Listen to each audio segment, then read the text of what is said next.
2 minutes, 30 seconds remaining.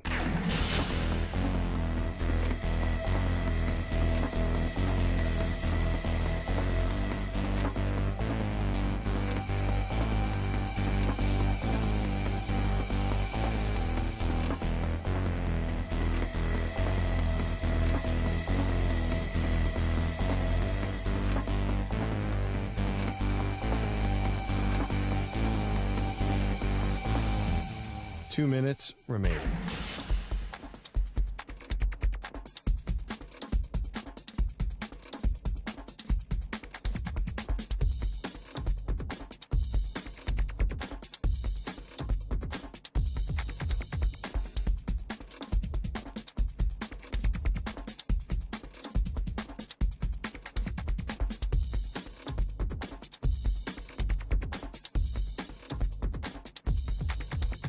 One minute, 30 seconds remaining.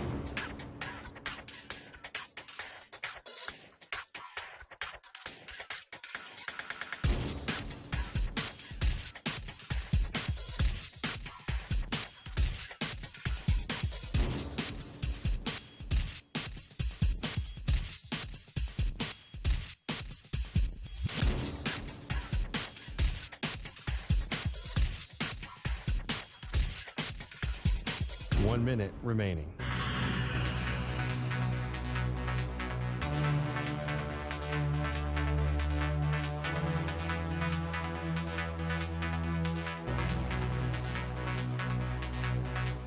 Forty-five seconds remaining.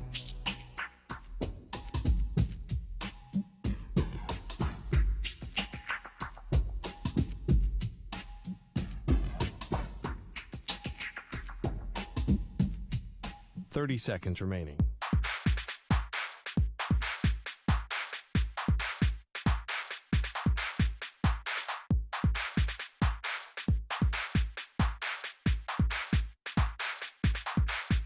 Fifteen seconds.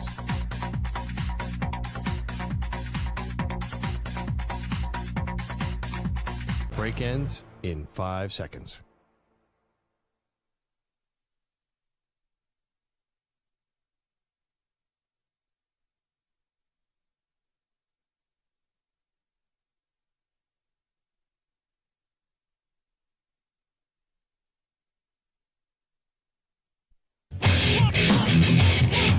He's live. He's nationwide on CBS Sports Radio. This is the Zach Gelb Show.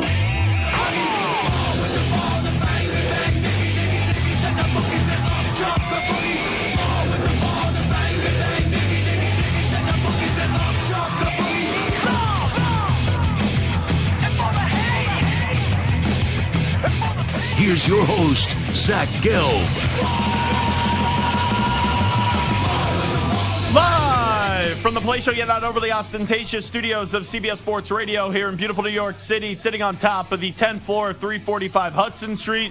Welcome on in to a Thursday edition of the Zach Gelb Show across all the great local CBS Sports Radio affiliates, Sirius XM, Channel 158, the free Odyssey app, and of course streaming on YouTube. 855-212-4CBS, the number to jump on in, 855-212-4227. You could always get at me on Instagram, where I'm straight flexing, or via the good old cesspool of Twitter, at Zach Gelb. That's ZACHGELB. We're rocking and rolling all the way up until 6 p.m. Eastern, 3 p.m. Pacific. Got Moist Mike, Carlos with the K, jamming out with me, Dante Moncrief, the former NFL wide receiver, and he'll be an honorary captain for Ole Miss in their bowl game up against Penn State. We'll stop by 20 minutes from now, and coming your way at the top of the hour, NBC Big Ten college football analyst, former quarterback Todd Blackledge will join us. Whole lot to get to today, and we're going to do something right out of the gate that we usually don't do, and that's actually play an audio clip. And when we give you this audio clip, I think it's going to cause a reaction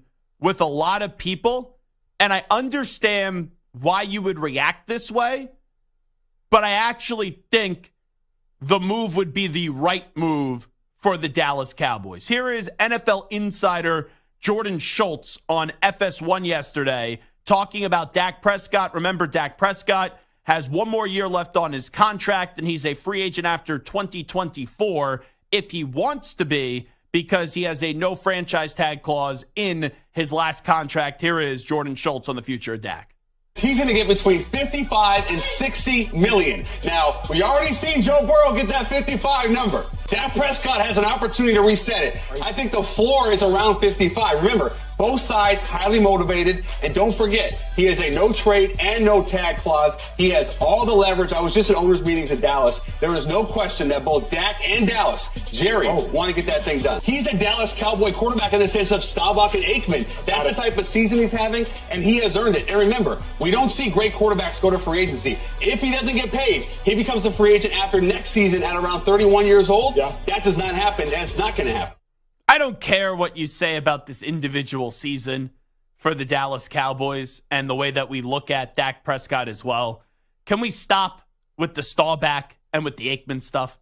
Like, let the guy get to an NFC championship game first before we're comparing him or even talking about the way that we view Staubach and Aikman is similarly to Dak. So that's the one part of the conversation by Jordan Schultz that I find laughable. And I think a lot of people that hear that audio clip are expecting me to say, wow, what a massive mistake this would be by the drama Dallas choking Cowboys. And you guys know I thoroughly enjoy when the Cowboys do something stupid. But what else are the Cowboys going to do? I'm not saying that it isn't an overpay, but that's what happens in this NFL pay structure for a quarterback when you are a good or a very good quarterback, which be critical of Dak all you want. Acknowledge Dak Prescott isn't a great quarterback like I have. But Dak Prescott is still a good or a very good quarterback. And for years in the NFL, right or wrong, we've seen good or very good quarterbacks get great quarterback money because they could always go back to their team and make the argument that either they are great or they can make the argument, well, what else are you going to do if I walk out the door? And I look at two quarterbacks this year that have both been severely criticized, and a lot of it has been fair through the last 5 to 10 years. Kirk Cousins and Dak Prescott. I don't know if there's been two quarterbacks in the NFL this year that have improved their individual stock more than Kirk Cousins and Dak Prescott.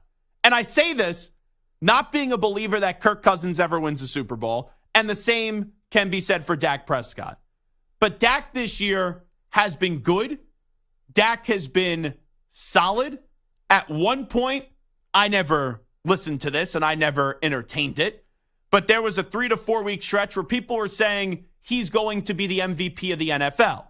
And then the Cowboys do what the Cowboys do best, up against Buffalo, no show. But then Dak actually showed up in that game up against the Dolphins, gets that go-ahead touchdown drive, and then it was the defense that did crumble.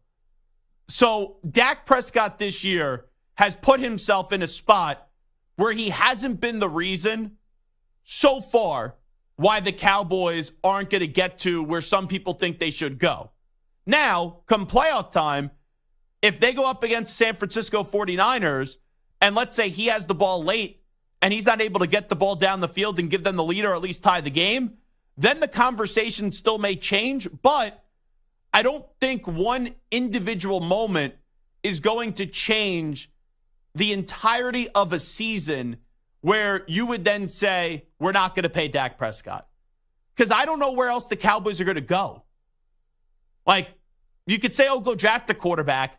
They're never going to be bad enough where they're going to be picking in the top 5. And I know the Chiefs traded up to get Mahomes and the Bills traded up to get Josh Allen.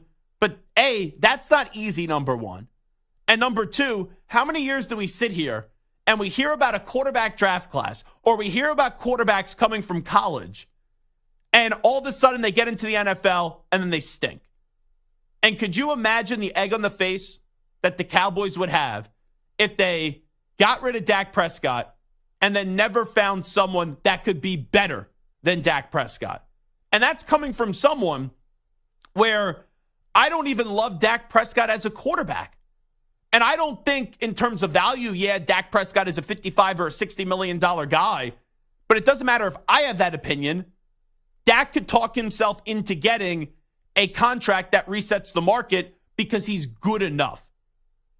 And the same could be said for Kirk Cousins.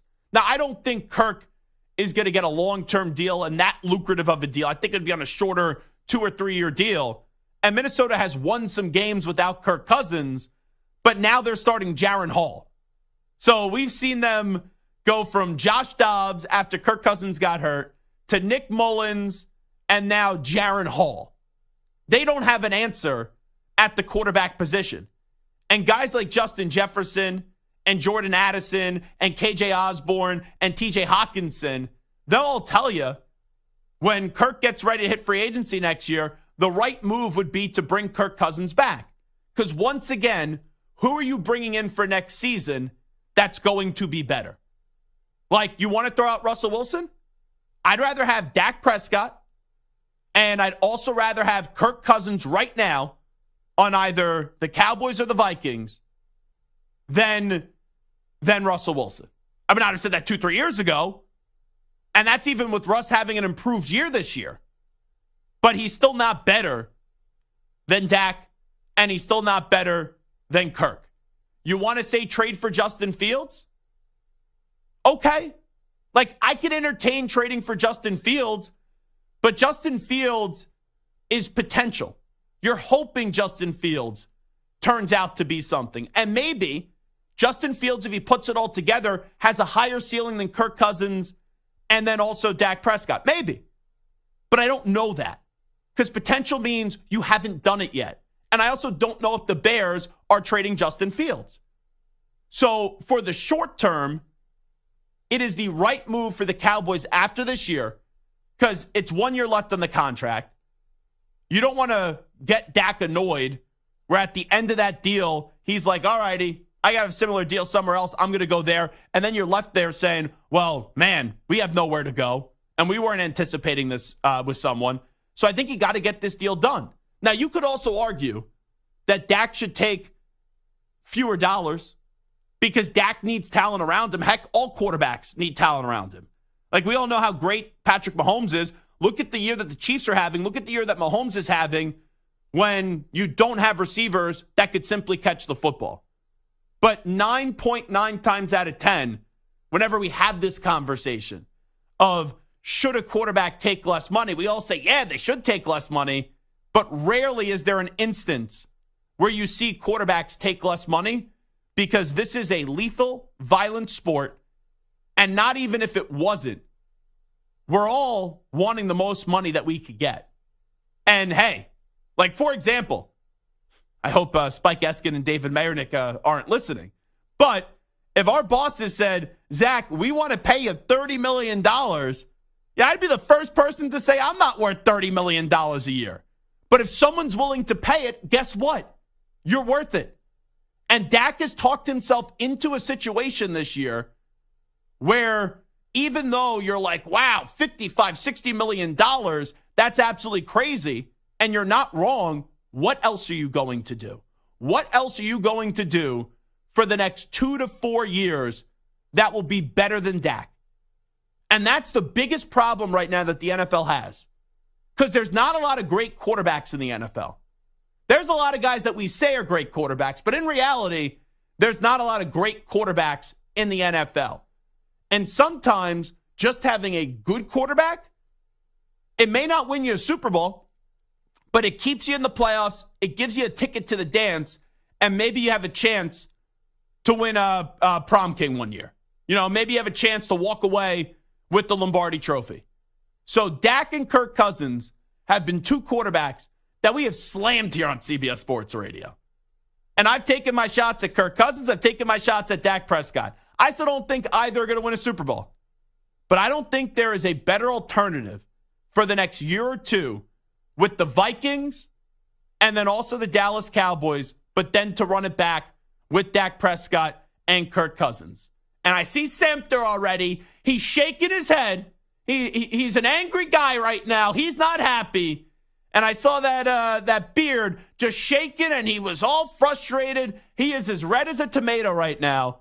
What do you vehemently disagree with what I just said for the last 11 or 12 minutes? I don't disagree with a lot of what you said about Dak and where he stands and where his place is. But there is a significant difference between you just getting the most money at this job and working in a sport that has a salary cap, and the success of your team directly is based off of how many players and quality players you can fit with salaries under that cap. Well, I hate to break it to you, we do Prescott, have a salary cap here. It may not be a hard number, but there's certain dollars that are allocated to people that they hire here. I understand, but that's budget. And they can't Budget is exceed different than salary cap. And at the end of the day, listen, if CBS Radio said, listen, Zach, we can give you $30 million, but we're going to have to fire every other person who works the network, I can promise you're not that much of a D-bag. You're gonna probably not be down for it. You're telling me, if they said to me, $30 million you get, and that comes at the expense of, I don't know, the two guys I'm working with? No, not the two guys. Everyone. Okay, then what's the number that I'm getting, let's just say, if I say, you know what, I'm not going to get everybody fired. So then let's say instead of getting $30 million, you're getting $20 million, $18 million. Well, that's not a big enough difference, though. Well, I mean, Like, in my world, it's a 30% cut. But in my world, 18 or 20 million, I'm laughing to the bank. That's why it's tough to compare. I know I did us to athletes. I'd walk out the door for you. But my point is, you know what? Yeah. I would say I'm taking the 30. Samter, shut the bleep up. Here's $1 million. Carlos, here's 500,000. Be quiet. If you did that, if you could, sure. But it doesn't work You'd all like that in thank the NFL. me. You all say, wow, Gelb's the greatest. Why do I get half? Well, you're not on the show full time. At the end of the day, it doesn't matter what you would do. You know what, Carlos? $1.5 million sold. This hypothetical situation, it doesn't. We're joking about it, but like at the end of the day, if you're Dak Prescott, the amount of money that you make directly impacts how good of a team that you can field. So yes and if or you want, now listen, if what you want is to make a lot of money, great. If you want to be a winning quarterback and dispel the critics and shut people up and say that you can be a winner, then you have to be selfless. Your boy, Tom Brady, and I always go back to Tom Brady. Tom Brady is the GOAT. Do you think Say it again? Tom He's the Brady, what? He's the GOAT. That's And there's no right. question. Tom Brady is the GOAT. Do you think Tom Brady wins 7 Super Bowls, 6 with New England, if he took the max amount that he could take every single year? And the Patriots couldn't pay all the guys that they ended up paying. Tom Brady took less. Now, maybe he had a back end. He also didn't have a lot of great players around him. Sure, but, no, he did. No, he didn't. He didn't have great receivers, but he had great players. He had good offensive lines. He had great defenses. He had great tight ends every year. That's not true. Gronk and Aaron Hernandez, you're about to say? He had very good wide receivers. He had good wide receivers But look for at a the couple guys years. that he won with. For a couple years. Wes Welker, if he didn't get hurt, was a borderline Hall of Famer. Yeah, but none of those guys made ridiculous money, really, outside of Gronk. But And even Gronk was underpaid. But obviously they fit it under the salary cap thanks to Brady being able to take less. If Brady was taking $30 million a year, person.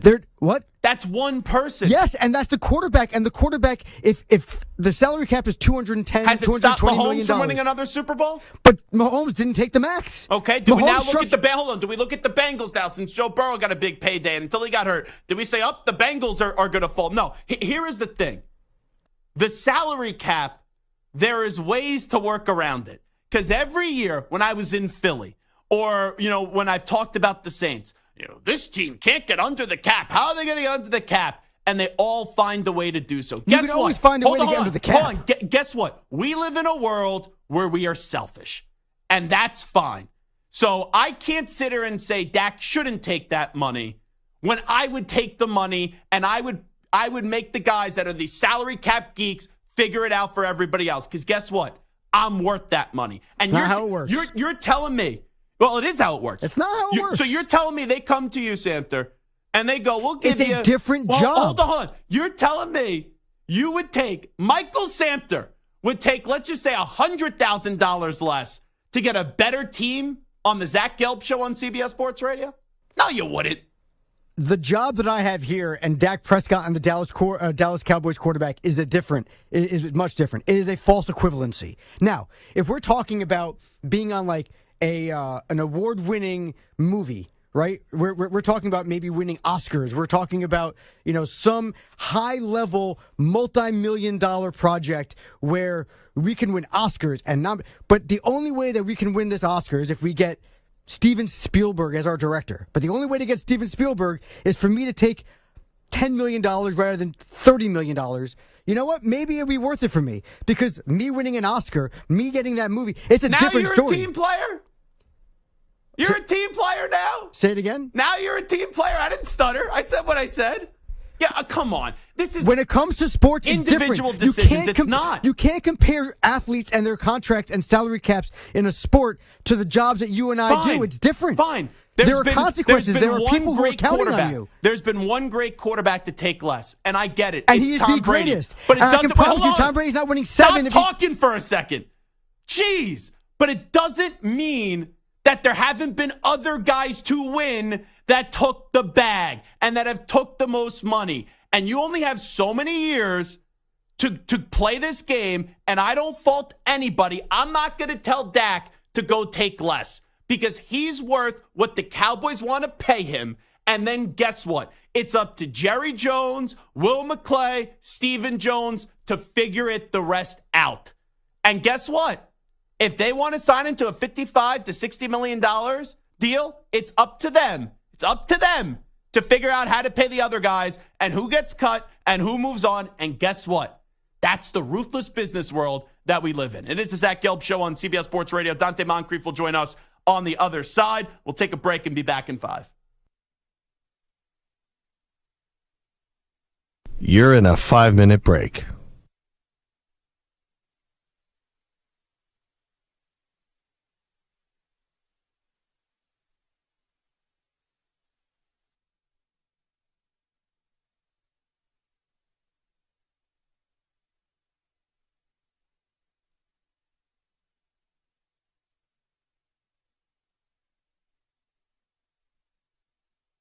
Four minutes, 30 seconds remaining.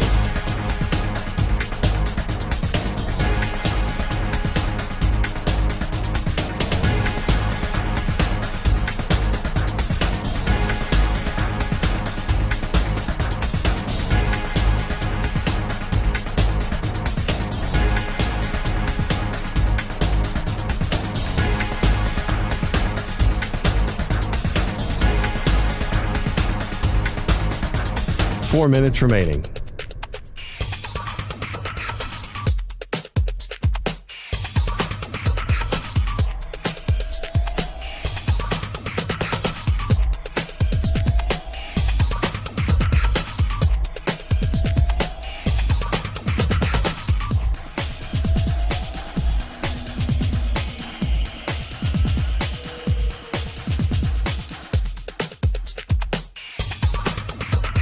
Three minutes, 30 seconds remaining.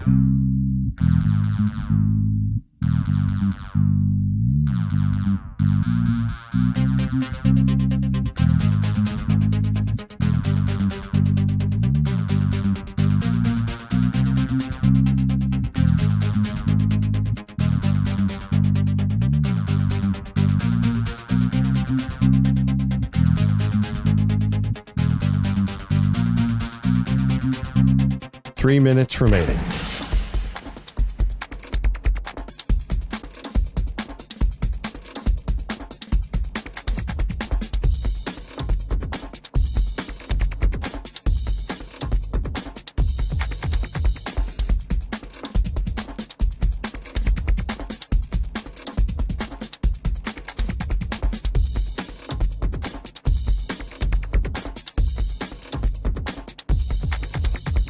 Two minutes, 30 seconds remaining.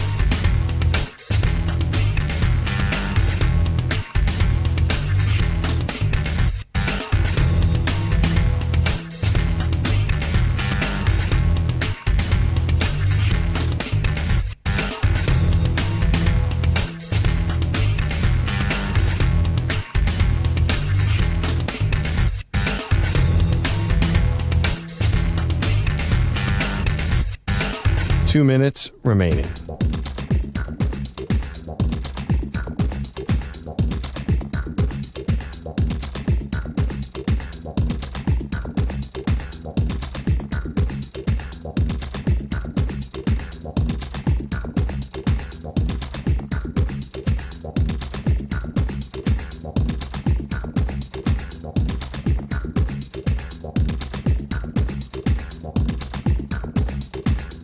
One minute, 30 seconds remaining.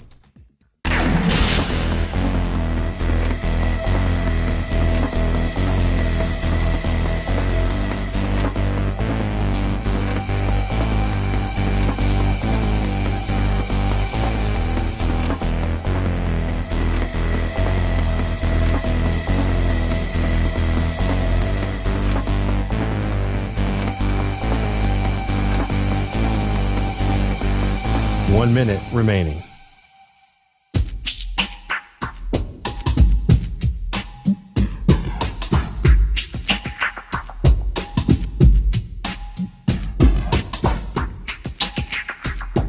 "45 seconds remaining.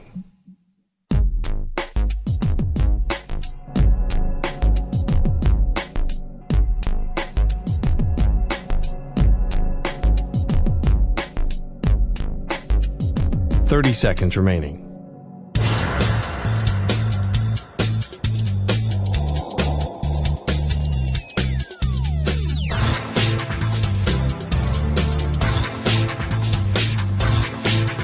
"15 seconds.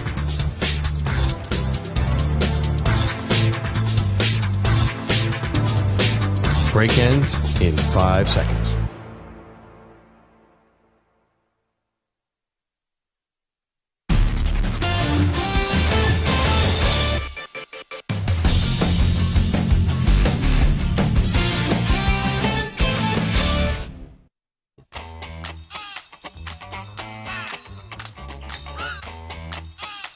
Now back to the Zach Gelb Show. All righty, rocking and rolling. It's the Zach Gelb Show on CBS Sports Radio. Dante Moncrief going to join us, the former Ole Miss Rebel, played in the NFL for a bunch of years. He's going to be an honorary captain for Ole Miss in their bowl game, the Chick-fil-A Peach Bowl, up against Penn State. And Dante Moncrief is here with us. Dante, appreciate the time. Thanks for it. And how you been? I've been good, man. Live in Florida now, just with the kids, raising my kids and relaxing. Well, what does this mean to you when Ole Miss called you up and they said we want you to be an honorary captain for one of these New Year's Six bowl games? I mean a lot. Everyone knows how much I love Ole Miss, and then just for them to call me to do it is very, very loving for me, very respectful, and I can't wait to get that. How do you look back at your time being a part of Ole Miss for 3 years as a wide receiver? What are the memories that come back to mind? The brotherhood, friendship, the ups and downs, the competition, Ole Miss family, just bringing me in as a kid from Raleigh, Mississippi, and coming there and just making me feel like I was at home. Talking to Dante Moncrief right now. The job Lane Kiffin has done, he's bringing Ole Miss to some new heights, has 2 10-win seasons right in his 4 years as their head coach. Just you being someone that was a part of that program, still loves that program. How do you kind of put it into words, the job that Lane Kiffin has done with the Lane train now at Ole Miss? They're doing an amazing job. He brought an NFL mentality to the team, the way they work, the way he treat them. I feel like he's doing an amazing job, and I hope that he stays there and continue to do it. And I feel like we got some national championships to win. Yeah, well, that's the thing. We're all wondering, like, how far can he take this thing? Because it's, right, a great accomplishment, 2 10-win seasons, first 4 years on the job. Right now, Georgia and Alabama still run the SEC, and the college football playoff is expanded to 12 teams next year. Do you believe that one day Lane could take this all the way and maybe win an Natty at Ole Miss? Most definitely, not even a question. He got all the pieces. He bringing in the right guys. They buying in, they listening. And like I said, he brought an NFL mentality to that program, and you can tell the change. Talking to Dante Moncrief right now. When you look at the current landscape of college football, right? Name, image, and likeness, which I think is great for players. You also have the transfer portal, which I think there's some good and then also some bad. Just how do you react to someone that didn't have to go through these things when you see it playing on out with maybe some experience and some wisdom to have on some of these young athletes? I mean, it's a big change. Like, college football is totally different now. Like you said, the transfer portal. It's a good and a bad. It's good for a lot of guys, but it hurt a lot of high school guys. So at the end of the day, I just think, like, you just got to choose where you feel like it's home. Go there and do everything that you can and stay there and get out of there. Stop trying to stay there forever in 3 years and get out. Talking to Dante Moncrief right now. So you saw, right, Spencer Sanders, he transferred into Ole Miss, and he was a starter at Oklahoma State, and then Jackson Dart beat him out, and you don't really see any of Spencer Sanders this year. It's life. Hey, you have to make a decision, and you learn from the decision. Sometimes it's good, sometimes it's bad, but we all talk about the good of the transfer portal. It's like one of those situations, man. You could make what you think is the right choice in the moment, and then a year later you go from being a starter to then being a backup, and your college career is over. Yeah, I went over there. It was a competition, the whole camp. And Jackson came out on top, and he played good the whole season. So it's not like he had a drought or a down year. He played really good. he won a lot of big games. So that's the situation that was there. And I mean, Spencer's a great guy, great kid. Everybody on the team loves him, talk highly of him. So I mean, I'm glad that he was a Rebel. I feel like he pushed Dart to be better. Does it disappoint you at all? And I know it's a business decision, and I know you're not an honorary captain, but a lot of times now these games are, all right, do you make the semifinal or not? And then all the other bowl games start to feel irrelevant. I think Ole Miss only had one major opt-out. Penn State's had 5 or 6. But you look around some of these other bowl games, and like Florida State, I think there's 20 guys that are opting out or something like that. Is that disappointing to you, or do you kind of get it from the business side of it? I mean, it's you can't really say it's people's choices. It's their decisions and what they feel. I mean, if you opt out, that's your choice. You stay to play. You play with your boys. Y'all get a win. You feel good. I mean, you can't say a good or a bad because at the end of the day, they're grown men. They make their own decision, and you just got to go with it. When you look at Ole Miss now, and we look at Ole Miss on Sundays in the NFL, especially the position you played at wide receiver, you think of DK Metcalf and you think of A.J. Brown and what they were able to do at Ole Miss, and now to the next level that they've taken it in the pros. Just how about your thoughts on the 2 receivers that they've really turned out to be in the NFL? Well, those guys was good in high school. They played against each other in high school. That's the crazy thing. And just the work they put in at Ole Miss, being around the guy like Elijah Moore who came in, he brought a different feel to the game at Ole Miss. He taught those guys a lot. And those guys elevated with each other, and you can tell. And they continue to put Ole Miss on. I'm glad the way they play. They're good Mississippi kids. I'm proud of them. You started your career with the Colts. I don't know how much you still keep tabs on Indianapolis, but what a year this has been. They've lost their quarterback, unfortunately. They've been without Jonathan Taylor for a big chunk of the season, and they still got a chance to make the playoffs. Shane Steichen really doing an impressive job there in year 1. Oh, yeah, the organization, man. It's a winning organization. From when I was there up to now, like they want to win. They can do whatever they have to do to win. Those guys are always going to play hard. Their defense right now is playing phenomenal. Their front is really, really strong. And Minshew is doing really good. People not giving his credit, but he's really playing really good right now. When you get in that locker room and you get ready to speak to the team, I'm sure Lane Kiffin's going to have you speak to the team as an honorary captain. Just what's your message going to be to Ole Miss before they take the field going up against Penn State? It's SEC versus everybody. That's the word. We got to come out here and dominate this game and show why SEC is the best to play in. So go out there and get a win in Atlanta, finish strong, and get ready for this big season coming up. Last thing I'll ask you, I know we always remember Andre Johnson as a Houston Texan, but he also played with the Colts, and you were a teammate of his. Just what were you able to take from Andre Johnson? Man, one of the best guys I've ever been around. The knowledge that he gave me, just watching him practice, the way he worked, the way he studied, I mean, he changed my game a lot. And I feel like when Andre came there, he really elevated me. Just to seeing a guy like that and the stuff that he did. So I just motored a lot after him, and I took care of my body. He taught me things. It was great to have Andre in my locker room. So you got to learn from some good people, not only Andre Johnson, but also Reggie Wayne. What are all these years later, what did you take away from Reggie? The way you treat your body, the stuff that you eat, hydration, the way you practice is the way you play. Reggie wasn't easy on me, man. Reggie was tough on me early on, and I feel like it really helped me a lot having guys like that around me. You know, I know that they're just it's such a pile up right now to get into the Hall of Fame, and you know they're finalists. But it's crazy that those 2 guys, like when I think Reggie Wayne, I think great wide receiver. Andre Johnson, great wide receiver. You would think they both would already be in the Hall of Fame, but they still got to wait, and maybe this will end up being their year. Yeah, those 2 guys are legends, man. At this position, man, they're guys that if you say great receivers, there's 2 guys that come up. So I had a chance to learn from both of them, be around them, and great opportunity for me, man. I still talk to those guys. Those are good guys. Well, Dante, we appreciate the time. Good luck being honorary captain for Ole Miss going up against Penn State, and I appreciate you doing this. Hotty toddy. There we go. Hotty toddy to wrap it up. You know what? It's actually funny. One of my best friends married a Southern gal, and she is a big-time Ole Miss fan. And she went to Ole Miss, and the family's become big-time Ole Miss fans. I get a text from one of my best friends during Christmas last week, and she goes, my mother-in-law is yelling at the Christmas table how it's great that Lane Kiffin got the extension, how Lane Kiffin got 10 wins this year, but it means nothing if he's only going to be a 10-win coach each and every year at Ole Miss. So Ole Miss fans, they are starting to look bigger now in terms of, all right, we got our feet wet, 2 10-win seasons under Lane. He got the long-term deal. Now it's time to take that next step. Talking about the next step, before we get to Dexter Henry, I know Dexter Henry is a big fan of the Pittsburgh Steelers, and he'll be doing our updates today. Yes, sir. Where are you at with Mike Tomlin, who hasn't won a playoff game since 2016? Are you ready to move on from Tomlin, or is it, all right, we're still good to go with Coach T? Still good to go with Coach T. Anybody moving on from Coach T or thinking about that right now, I think they're crazy. Still good to go. He's fine. Probably won't make the playoffs. I predicted the Steelers this year to go 9-8. That's probably what they're going to do. Yeah, but Steelers fans will tell you that's what they've become. They have gotten far away from the standard of winning Super Bowls. Listen, I get it when fan bases get spoiled, but you know competency is good.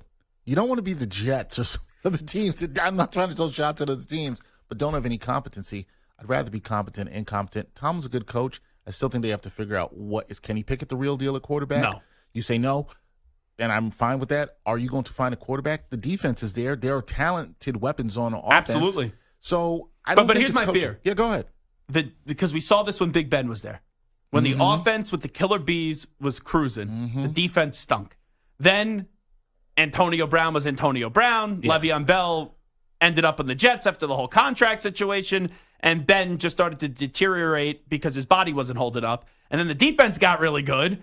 And then the offense stinks. So this defense is really good, but they're getting older. Yep. That's my fear, is that when this defense starts to get a little bit older, then the offense will be ready, but then the defense won't be good to go. Right, and everything you're saying They can never get on the same page. It's right, amazing for the last 10 years. But everything you're saying is accurate. That's not a coaching issue, right? Like what you just said. That's not a coaching issue. And the one knock I had on Tomlin was playing Pickens. And I get it. Pickens had 200 yards receiving. But when you have a guy saying, I'm not going to block because I was afraid to get hurt, you needed to put up the effort that you did when the coach puts you back on the field. But I thought that was a bad look for Mike Tomlin. So it's a one thing that I was really critical of him. I think it was fair to be critical of that. I think it was interesting when teammates called him out for the not blocking, right? You needed to send the message there. I would have liked to have seen that as well, too. So I'm with you on that. But as far as coaching goes, I still think he should be the coach leader. But if it doesn't happen, Pittsburgh fans are going to miss him. There's a lot of teams that will be lined up to sign Mike Tomlin. So 2 things. Commanders call you, and the Commanders could be picking in the top 5. And they say, first-round pick for Coach Tomlin. What do you say? I say no. You say no. I still say no. I still think it's hard to find a good coach in this league that can lead. However, I know it's tempting. It's tempting. I got to stop and think about it, Zach. Yeah, because a top 5 pick could be your quarterback of the future. Absolutely. No doubt about that. Franchise altering, but do you have the right coach? That's my thing. If they move on from Tomlin, I'm kind of tossing Who the heck are they bringing in? Right. That's the thing I got to toss. You're probably going to a Ben Johnson, right? With the Lions, you're Lions, hoping to go get him. Yep. Which how many times you have a hotshot coordinator that doesn't pan out to be a good coach? It happens all the time. It's like quarterbacks in the draft. Oh, this quarterback's going to be great. This quarterback's going to be great, and they end up being busts. All right, I'll give you one more. Okay. Because I threw this out yesterday, and a lot of Steelers fans aren't happy with me. And all I said was, if I'm Russell Wilson, I think an intriguing destination for me, I saw you tweet this would out. be the Steelers and the Falcons. And you know what? For a year or two, on a cheap, team-friendly deal, I don't think it would be a bad option as well for the Steelers and the Falcons, because we all know Desmond Ridder isn't the answer. I love Taylor Heineke, but he isn't the answer with the Falcons. And for the Steelers, Mason Rudolph, I know you're a Pitt alum, Kenny Pickett. Yeah, and I'd rather have a small quarterback than a quarterback with small hands. I've heard you say this before. When I saw you put this out, right? And I didn't hear you say it on the air, but I saw you put it out. My reaction was like, man, Zach's tripping. We can't have Russell Wilson in here for a couple of years. He hasn't looked that great until the end of last year. But he's a good stopgap guy. He's better than what you got right now. I hear you on that. Here's my here's the problem. Go ahead. The Steelers are never going to suck enough where they're going to be in position to go get the dude in the draft unless they trade up to do so. So you need a placeholder, and in order to get someone via trade or free agency. Let me ask you this: do you think Pickett deserves another year under a fresh offensive coordinator to see what you can out of him? Are you done because you're anti-small hands? Well, I was being a little facetious. I know. I'm messing. I think I don't want to say deserving of the other year. I would like to see him without Matt Canada, and Canada got fired, but then Pickett got hurt, and he's not playing this week. It's Mason Rudolph, and then I'm going to imagine they don't play him in the final week of the season. Yeah, I got to think so. As well, it depends where they're going to be in the playoff push too. I'm okay with bringing Pickett back, but I don't like it. You don't like it. Let me throw one other thing at you. Mm-hmm. If the Bears are moving on from Justin Fields, pounce. Yes, pounce. I'm with you on this. Pounce. I'm with you on this. Don't even think. I'm with you on this. Like, that could be a long-term answer. And see, and I think Justin Fields is good. I just don't think he's been in the right environment to succeed. The Bears have been a mess. And I think you put him with Tomlin in the Berg with the Steelers, I can see him succeeding. With the weapons they have, I can totally see him succeeding. Well, let's actually hold that thought. There's already one team that is reportedly interested in trading someone in the draft, right? Mm-hmm. And trading up to move up in the draft that would make Justin Fields available. I'll tell you who that team is that wants that pick that the Bears are going to have at number 1 overall, and this would allow Justin Fields to become available when the Zach Gelb Show returns after these short messages. Update time first. Here is Dexter Henry. CBS Sports Radio. Sports Flash. All right, thank you, Zach. Let's take a look at what's going on with the bowl games on the schedule today. And right now at Yankee Stadium, we got Rutgers versus Miami. Rutgers with a 14-7 lead as we're approaching the halftime. 51 seconds left to go in that one. Earlier at the Fenway Bowl, Thomas Castellanos found the end zone when it mattered the most. Castellanos cuts it out to the right, at the 10, to the 5, and he dives into the end zone. Touchdown, Thomas Castellanos jumped over Rodgers. Same play they scored on a moment ago. Castellanos, his second rushing touchdown of the half, and Boston College has opened this one up to a 23-14 lead.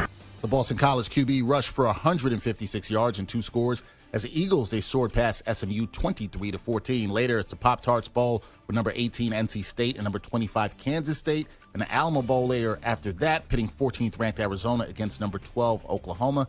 Got some NFL news for you. The quarterback carousel continues for the Vikings. Earlier today, head coach Kevin O'Connell confirmed that rookie Jaron Hall will start Sunday night's game against the Green Bay Packers. And Week 17 kicks off tonight with the Jets visiting the Browns. I'm Dexter Henry. Get 3 hours of Jim Rome, middays on CBS Sports Radio. CBS Sports Radio.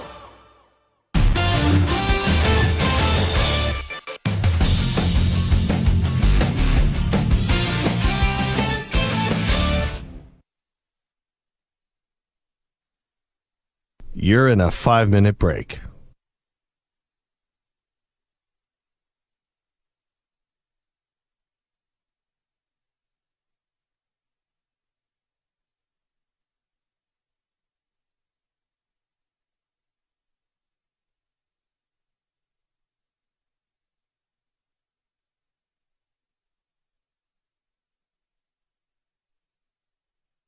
Four minutes, 30 seconds remaining.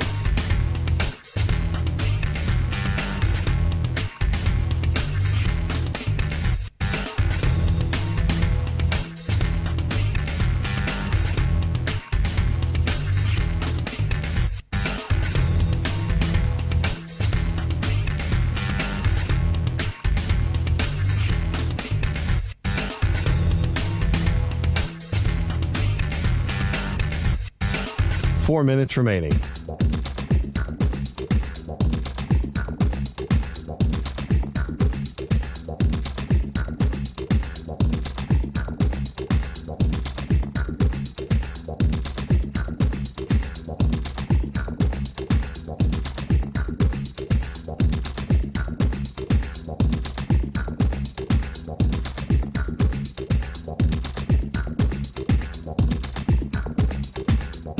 Three minutes, 30 seconds remaining.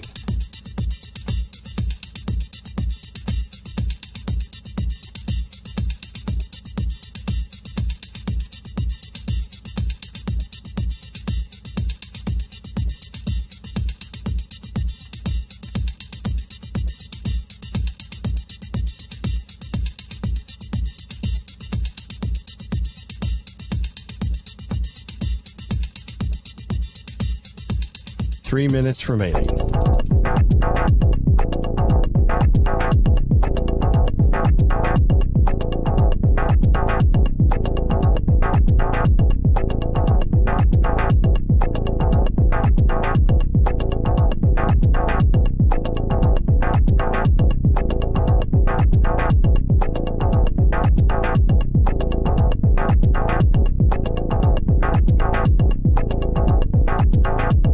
Two minutes, 30 seconds remaining.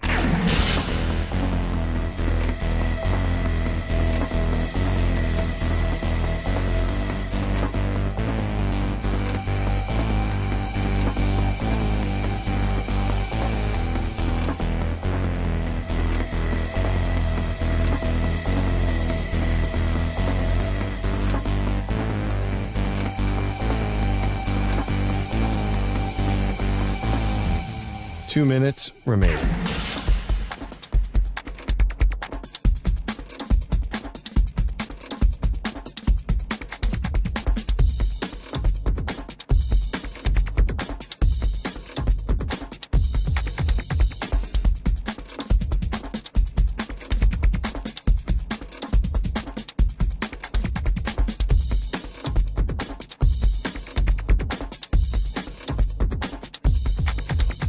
One minute, 30 seconds remaining.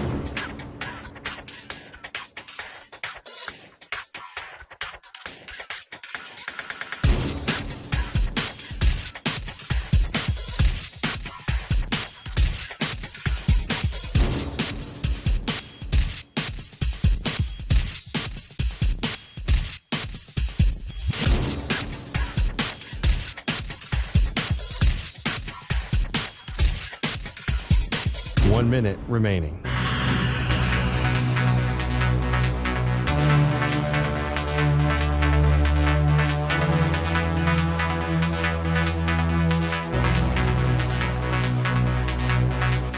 Forty-five seconds remaining.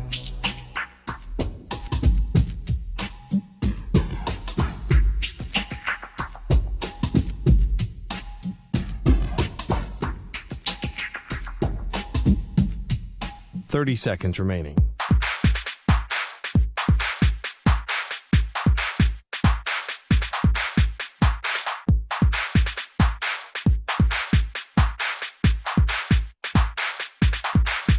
Fifteen seconds.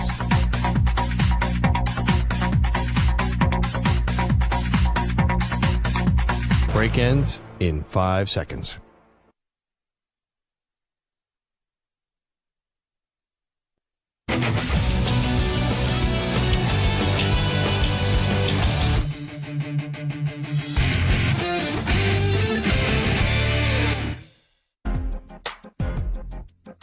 The Zach Gelb Show is on the air across the nation on CBS Sports Radio. Here's Zach Gelb. All right, it's Zach Gelb Show on CBS Sports Radio. You can stream the NFL on Westwood One for free, sponsored by AutoZone all season long. You can listen to every Westwood One broadcast of the NFL live on the NFL app by asking Alexa to open Westwood One Sports or on the Odyssey app. Get in the zone, AutoZone. AutoZone's free battery testing and charging is available for free at your local AutoZone. Get in the zone, AutoZone. Restrictions apply. So the Carolina Panthers, in all likelihood, are going to have the number 1 overall pick, and that goes to the Chicago Bears from the aftermath of the Bryce Young trade. What the Bears are going to do is going to be a heavily debated topic because the Bears could trade back and they could keep Justin Fields. Depending how far they trade back, they could maybe still get Marvin Harrison Jr., or they could say, well, you basically have 2 years left because you had the 5th-year option as well. We don't know if Fields is going to be the guy that we want to pay. So let's reset our time clock right now. We'll trade Justin Fields to maybe a team like Dexter was talking about, the Steelers, or to somewhere else, and we'll take Caleb Williams or Drake May, number 1. And then we have another pick, which since the Bears are winning some games now, which is at 8, where we could stay at 8 or use that pick and some other draft capital that we have to move up the first-round draft board and maybe end up getting another talented player to surround Caleb Williams with if you do, in fact, make Caleb Williams or Drake May the number 1 overall pick. Well, here is already talk about a move that there's one team that really wants to get the number 1 overall pick. And they are currently right now the 3rd overall pick. So this is from Dan Graziano of ESPN. There's some thought around the league that Washington is very interested in Caleb Williams, a Washington, D.C. native who's the strong favorite to be picked 1st overall. The Commanders, with the break here or there over the next couple of weeks, could find themselves in a position to either draft Williams or trade up a spot or 2 to get him. And you know what? The more and more I think about this, and I think Caleb Williams is a good player. I do. I think he sometimes gets a little bit overhyped. And this year, I know his defense was terrible. He did not play well, though, individually in that Notre Dame game. And also, I wasn't all that thoroughly impressed with Drake May. Like, with the way that we were hearing about Williams and May this year, I thought they would have been absolute rock stars. And maybe at USC and also at UNC, they weren't able to be those rock stars this year. But USC was a team before the year. I didn't think this way, but a lot of people thought they would win the Pac-12 championship. There were some people that were picking UNC to win the ACC championship. And neither of those teams even came close to sniffing being in their conference championship games. So I know it's not an individual sport and it's a team sport, but I wasn't blown away what I saw from Caleb Williams and Drake May this year. Like last year, I was blown away with what I saw from Caleb Williams when he won the Heisman. But this year, like I thought they were good players. But a lot of times when you're jockeying to go get one of these guys in the draft and you hear the obsession all throughout the year, like the obsession was that these are great players. Like Caleb Williams is a generational player and Drake May is not that far off behind him. And just recently, the generational player was Trevor Lawrence. And Trevor Lawrence had one bad year. Okay, you chalk it up to Urban Meyer. Then he had a good year. And now this year, I know he's been injured, but it's been underwhelming. Like they have not showed up in big games up against big opponents when they were at home against the Chiefs, against the 49ers, against the Ravens as well. So I look at what the Bears are doing, and I've come around on this, where I would have never said this a few weeks ago, and now I'll say it. I think the best course of action would be for the Chicago Bears to make a trade with the Washington Commanders. As long as the Commanders are somewhere 2 through 4, you fall back a little bit, you get future draft capital, you keep Justin Fields, and then you make sure that you also get Marvin Harrison Jr. Because I really do believe Marvin Harrison Jr. is the best player in this draft. People will say Williams, people will say May because it's the quarterback. The best player in this draft is Marvin Harrison Jr. If I had to make a bet on one player in this draft to go on to be an all-time great and be a Hall of Famer, it's Marvin Harrison Jr. What that dude did this past season at Ohio State was magnificent. He didn't really have a good quarterback. Like, look at all the wide receivers you talk about in the sport. Like Odunze at Washington. He had Michael Penix Jr. You know, the Oregon receivers, they had Bo Nix, like really good quarterbacks. And people are like, oh, well, should Marvin Harrison Jr. win the best wide receiver in the country? Of course. Because he was so valuable to his team. And even in that Michigan game where they didn't use him nearly enough, he was the only reason why they were in the damn game. I really do believe that Marvin Harrison Jr., and then we have months and months to dissect this, but he is the best player going into this draft. And a lot of times it's about the situation. So if you bring in Caleb Williams, yeah, sure, you have DJ Moore. But if it's just having DJ Moore, is Caleb Williams really going to reach his full potential in Chicago with the coaching staff? I don't even know if they're going to be there, or coaching staff that right now I don't trust. I would probably bet on no. So you have some momentum building right now with Justin Fields. I think you continue to build off that momentum. And even if you don't trade the number 1 pick and take Marvin Harrison Jr. number 1, I'm okay with that. Then maybe trade your 7th or 8th pick, whatever the other first-round pick is, and you could recoup more draft capital. But in a perfect world, my plan would be number 1 pick you trade down a spot or 2 to a team that wants the quarterback, wants Williams. You get some picks back, then you're able to get Williams. I really want to see Justin Fields with Caleb Williams and with Marvin Harrison Jr. and DJ Moore next year. And I think that's the way that you could set Justin Fields up to succeed. I love the idea, right? I actually love the idea of going with Justin Fields and then bringing him guys around him, especially someone like Marvin Harrison Jr.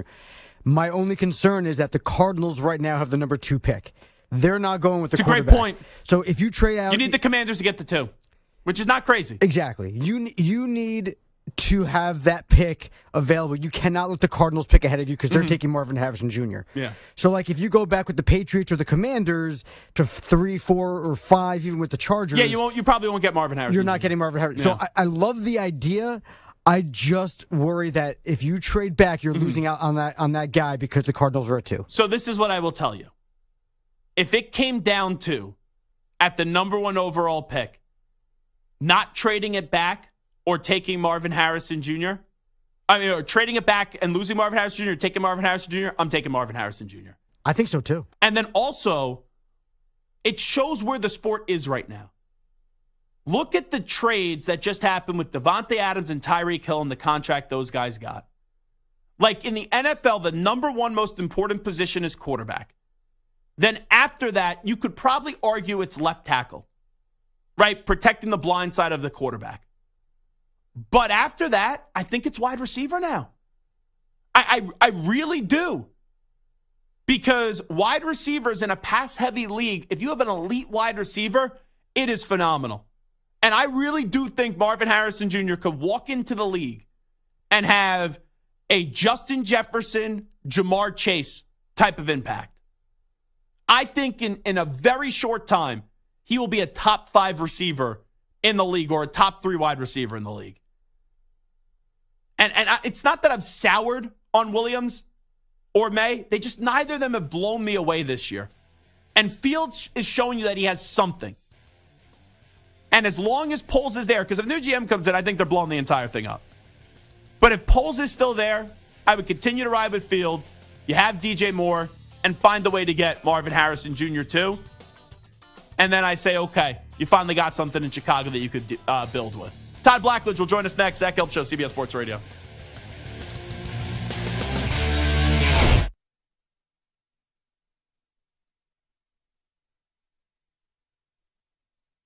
You're in a 5-minute break.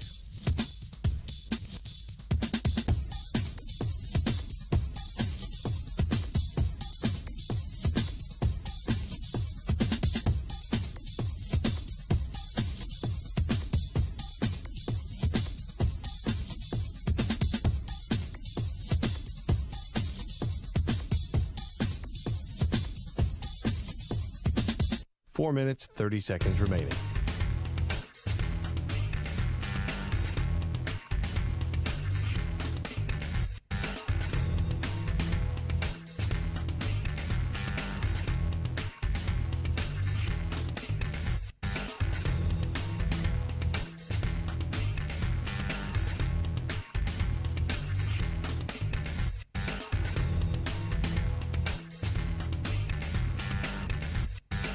Four minutes remaining.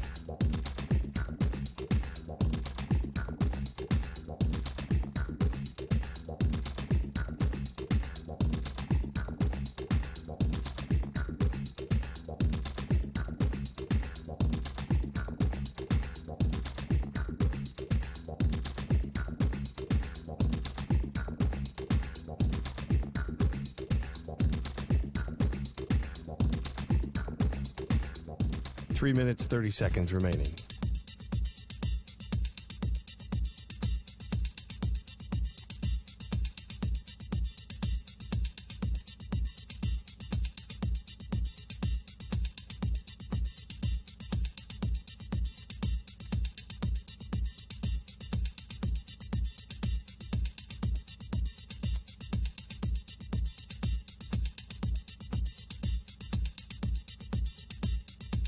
Three minutes remaining.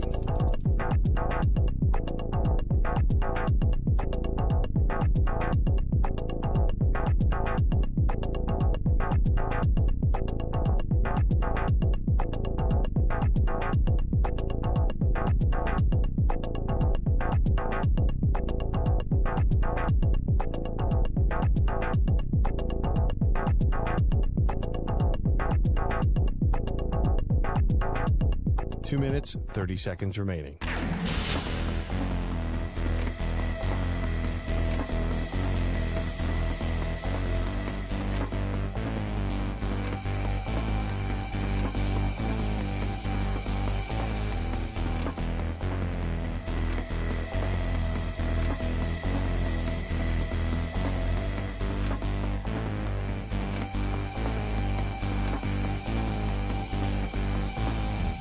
Two minutes remaining.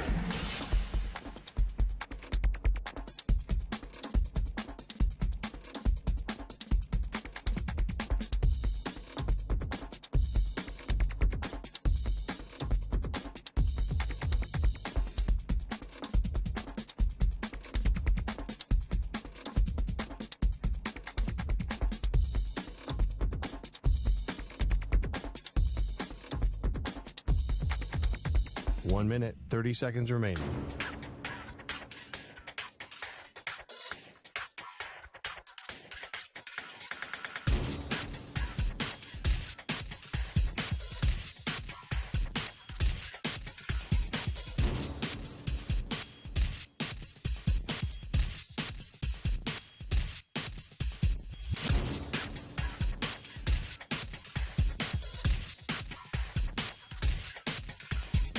One minute remaining.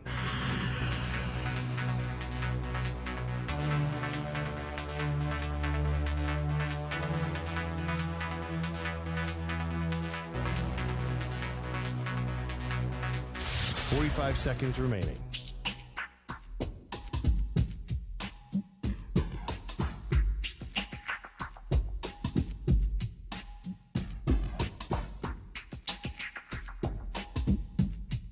Thirty seconds remaining.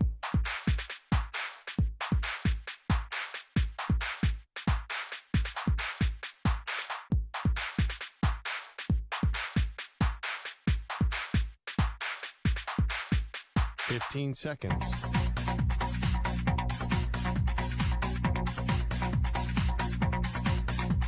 Break ends in 5 seconds.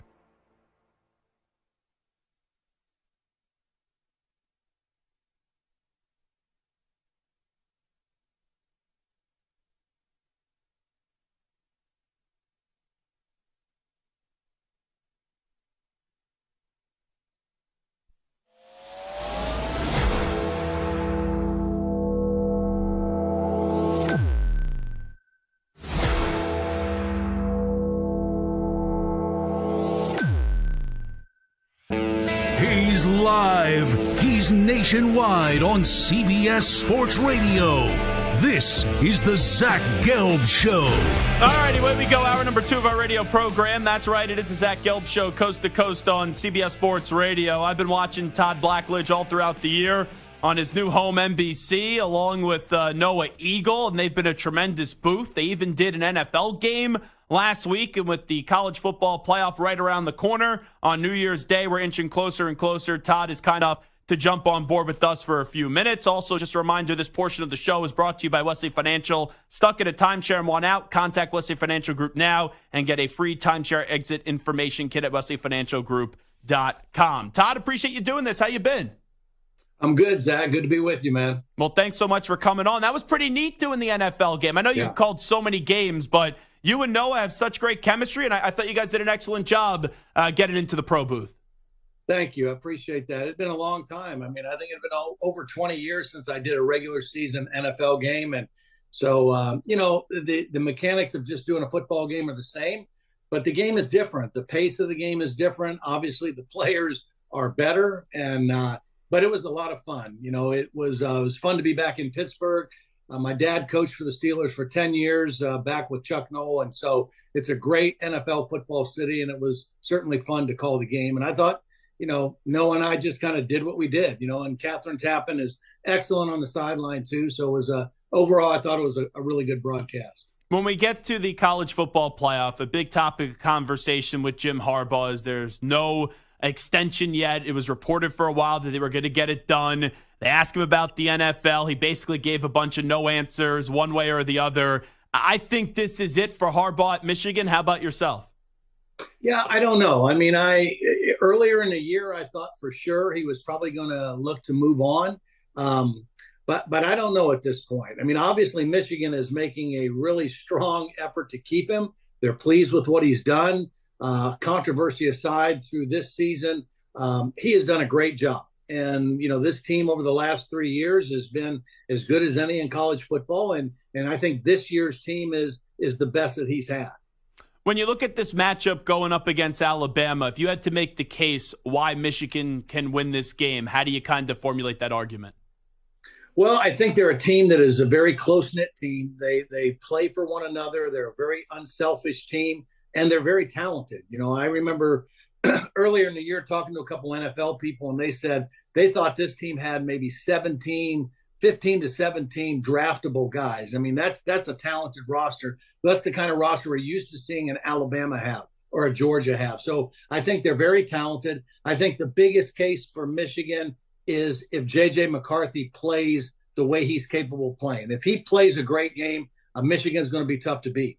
And that's the thing. Last year up against TCU, I didn't think the staff utilized his legs enough in the first half. Why not at this point? Like, you got to let J.J. McCarthy cook, and I think the mobility of McCarthy will be the difference in this game if Michigan finds a way to win or not, if they allow him to be the mobile quarterback that he could be. Yeah, I think he's going to have to. I mean, Alabama defensively is very good. They've gotten better all through the year. They're not going to allow somebody to just sit in the pocket and be comfortable. They're going to come after him. And so I think his mobility, very much like Jalen Milroe, and his ability to extend plays and move in the pocket, that's going to be a big factor in this game for both teams. And then you saw it a little bit in the Ohio State game as Todd Blackledge joins us. They went to that other quarterback, the backup, Alex Orji, to start the second half. And he gave him a little jolt of energy running the football as well. Harbaugh in these big games, you've seen him have some trick plays. I know he doesn't have a completion this entire year, but I feel like they're going to use Alex Orji a little bit in that second half to try to catch Alabama off guard. Well, they might, but certainly Alabama will be prepared for that. They'll be prepared for him to run the football if he comes in. I think if they do play him, I think that they should let him try to throw the football, because that would be, the thing maybe Alabama isn't as much ready for. But they'll be ready for him running the football, certainly. When you look at Alabama, it's remarkable. Like after the Texas game, and that was all the way back in week 2, Todd Blackledge, everyone jumped off them because in this sport, if you have 2 losses, you're cooked. You're not getting into a 14 college football playoff. And I thought, I'll admit it, I thought it was inevitable they would have another loss. And Milroe, even after getting benched, has just improved each and every week. I know they had that scare up against Auburn, but just when people start to doubt Nick Saban, he finds a way to show everyone who's the best coach. Yeah, I mean, I think this may have been as fine of a coaching job that he's done in his time at Alabama, because you mentioned the Texas game, but even the week after that against South Florida, it was an ugly win, and they had a quarterback issue. They weren't sure who their guy was going to be. And after that point, Nick said, okay, we're going to go with Jalen Milroe. We're going to stick with him. We're going to grow with him. And, as he got better and more confident and more comfortable, their team got better. And I really think that that's what you saw. And certainly the last regular season game against Auburn, they were kind of lucky, to hit that play on 31 yards they needed on 4th down. But they found a way. And then they were good against Georgia in the SEC championship game. So I think this is a team that got better as the year went on. And again, I think Nick Saban did a wonderful job coaching this group of players. Revisiting the 4 teams that got in, Michigan, Washington, Texas, and Alabama, do you think the committee got it right? I do. I really do. And I know it really stinks for Florida State. It was unprecedented for an undefeated conference champion to not get in. But with Jordan Travis being hurt, I just think that had to weigh into the factor. There was some great quarterback play all through the season, and they certainly weren't the same team without him, and it showed up in the game against Florida. It showed up in the ACC championship game against Louisville, and so I do think they got it right. And unfortunately for Florida now, or Florida State, they're going into this game against Georgia without most of their weapons, and so I don't think we're going to really see what Florida State's team was all about in this bowl game. But I do think they got it right. I think that the committee's job was to pick the 4 best teams and not the 4 most deserving teams. And by doing that, I think they got it correct. And I'll never fault a college athlete for skipping the bowl game, if they're getting ready for the NFL draft or if they're entering the transfer portal. But that was the one team that I really wanted to see play at full strength, even though they wouldn't have Jordan Travis because of the injury, to just see, okay, Florida State, can you beat Georgia?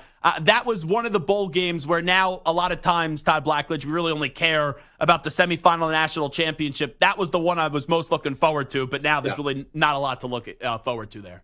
Yeah, and it'll be interesting to see just how Georgia approaches it and plays. This is a team that, it's tough for Florida State, certainly, but here's the Georgia team that was 1 or 2 all year and undefeated, and they go all the way out. So I think that they have a great football team. I was very impressed with how Carson Beck played. And really the other thing to think about with Georgia is, Mike Bobo took over for Todd Monken, who took the job of the Ravens. And obviously he's doing a great job as the offensive coordinator for Lamar Jackson and that offense in Baltimore.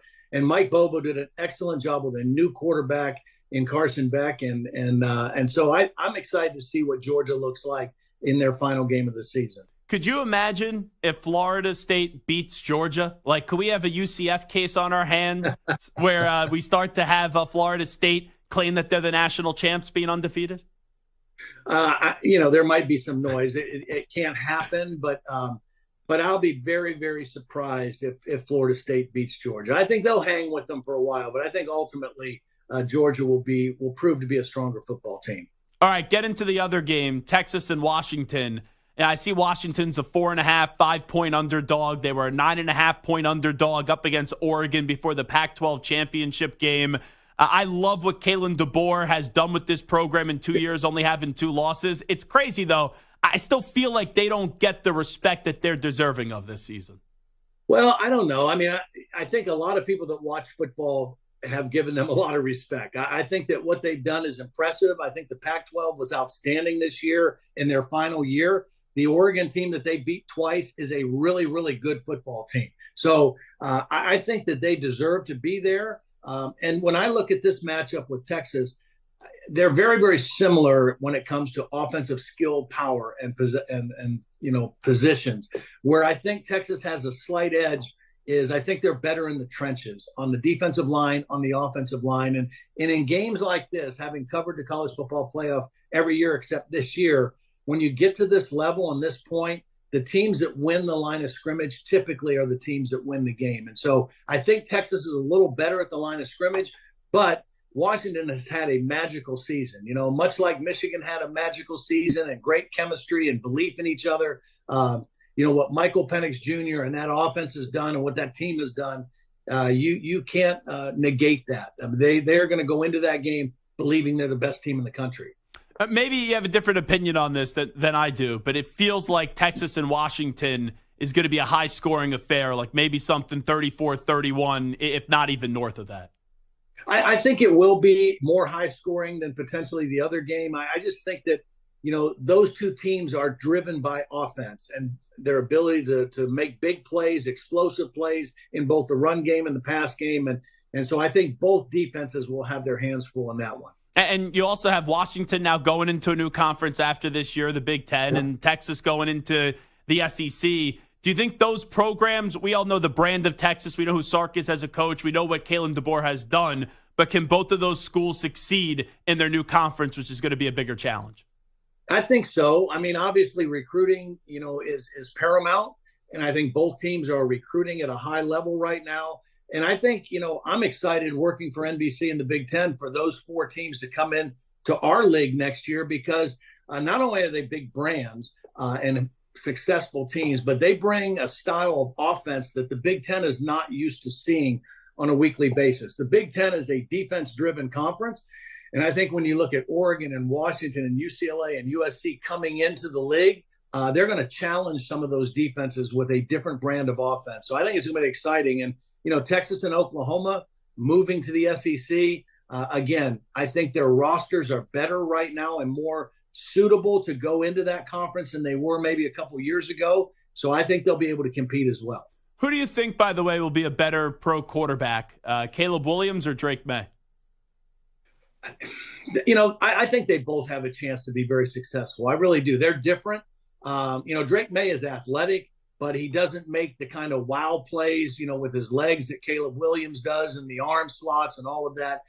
I think a lot of it depends on where they go, what they're surrounded by, and just how they're coached and how they're brought along. I live here in Charlotte, and Bryce Young, I think Bryce Young is a great quarterback, but it has been a struggle for him in year one. And a lot of that is not his doing. It's what's around him. It's how he's protected, the weapons on the outside. So a lot of that, in terms of projecting Caleb and Drake is going to have to do with, things outside of their control. And I know Justin Fields right now is with the Chicago Bears. There's a good chance that they're going to have the number 1 overall pick from that Bryce Young trade with the Panthers that you just brought up. I would not have said this a few weeks ago, but I'm kind of the mindset now, Todd Blackledge, that they should keep Justin Fields and they should find a way to go draft Marvin Harrison Jr. Because if you could put Fields with Marvin Harrison Jr. and DJ Moore, man, that's setting up Fields to maybe reach his potential in Chicago.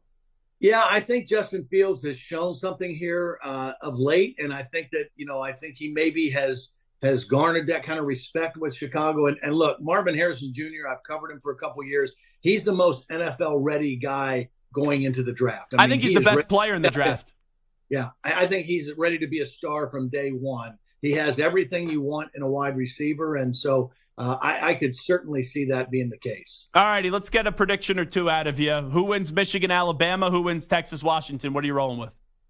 Yeah, I'm gonna go with Michigan in that game, and I'm gonna go because of JJ McCarthy. I'm a big fan of his.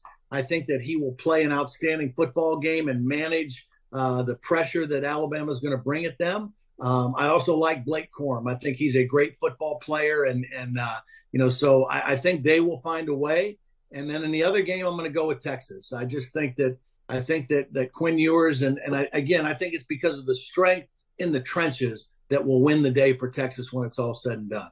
And, you never want to see an injury happen, obviously. But now with Malik Murphy transferred over to Duke, yeah. Do you think Arch Manning at all plays if he's on the field playing, you'd probably think it's because of injury, but to Sark maybe throw him in there for a play or two and maybe have something dialed up that Kalen DeBoer wasn't expecting? I don't know if he will, simply because when you talk about Quinn Ewers and Arch Manning, they're the same guy, right? It's the same offense. So he's not going to come in and throw a kind of a curveball like Orji would for Michigan. So if you put him in, you're going to be expecting the same offense, the same plays being called for either guy. He's Todd Blackledge. Did a great job all throughout the years, but covering college football. Obviously, you've seen him on TV for years, but really enjoyed the booth of Noah Eagle and Todd Blackledge all throughout the year on NBC. Todd, appreciate the time. Happy New Year to you and your family. Thanks, Zach. Happy New Year to you as well. You got it. Thanks so much. There he is, Todd Blackledge, joining us on CBS Sports Radio. We'll take a break.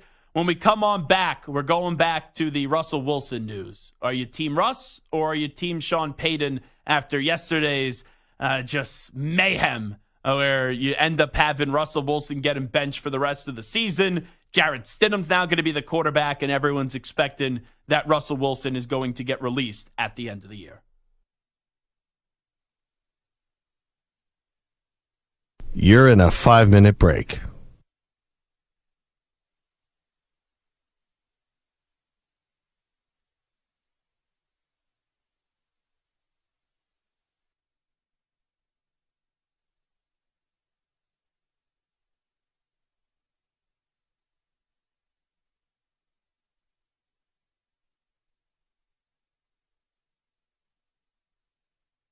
Four minutes, 30 seconds remaining.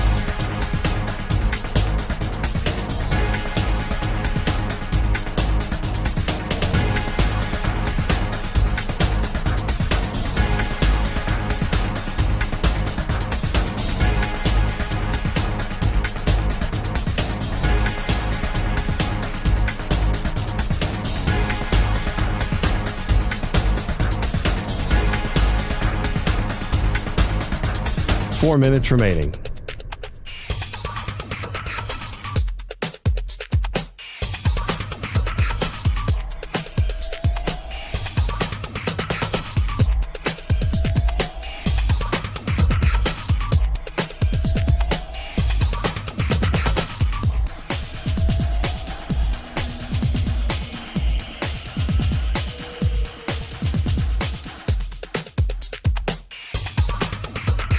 3 minutes, 30 seconds remaining.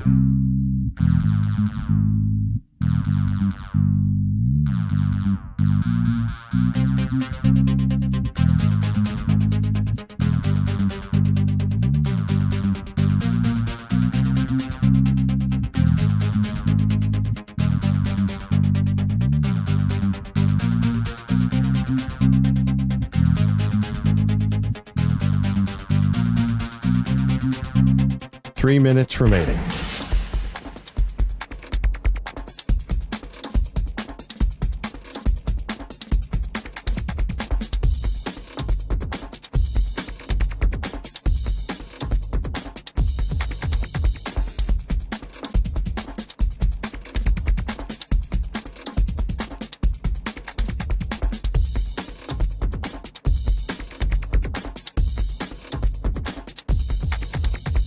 Two minutes, 30 seconds remaining.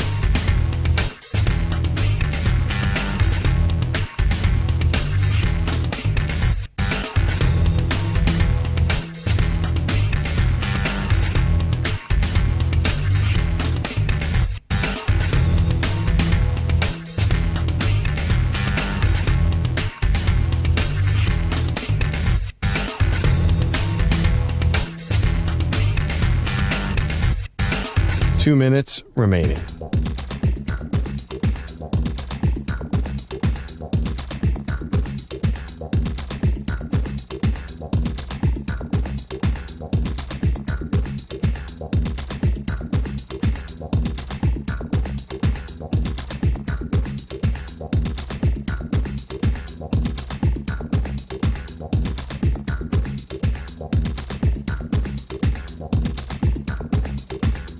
One minute, 30 seconds remaining.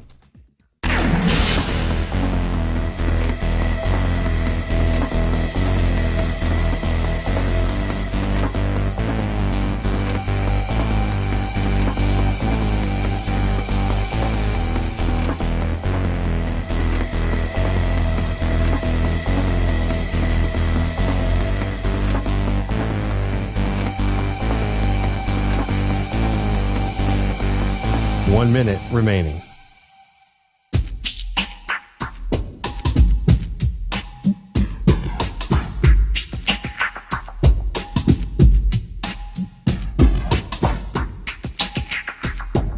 Forty-five seconds remaining.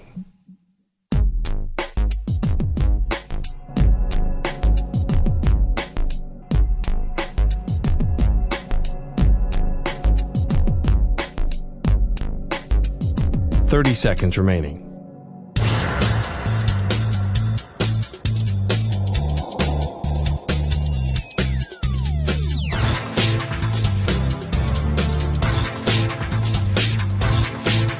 Fifteen seconds.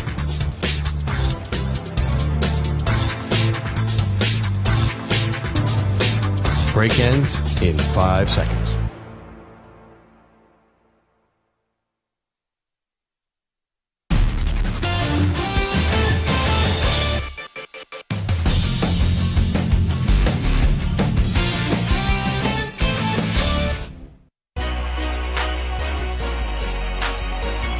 The Zach Gelb Show is on the air across the nation on CBS Sports Radio. Give us a call right now, 855-212-4CBS.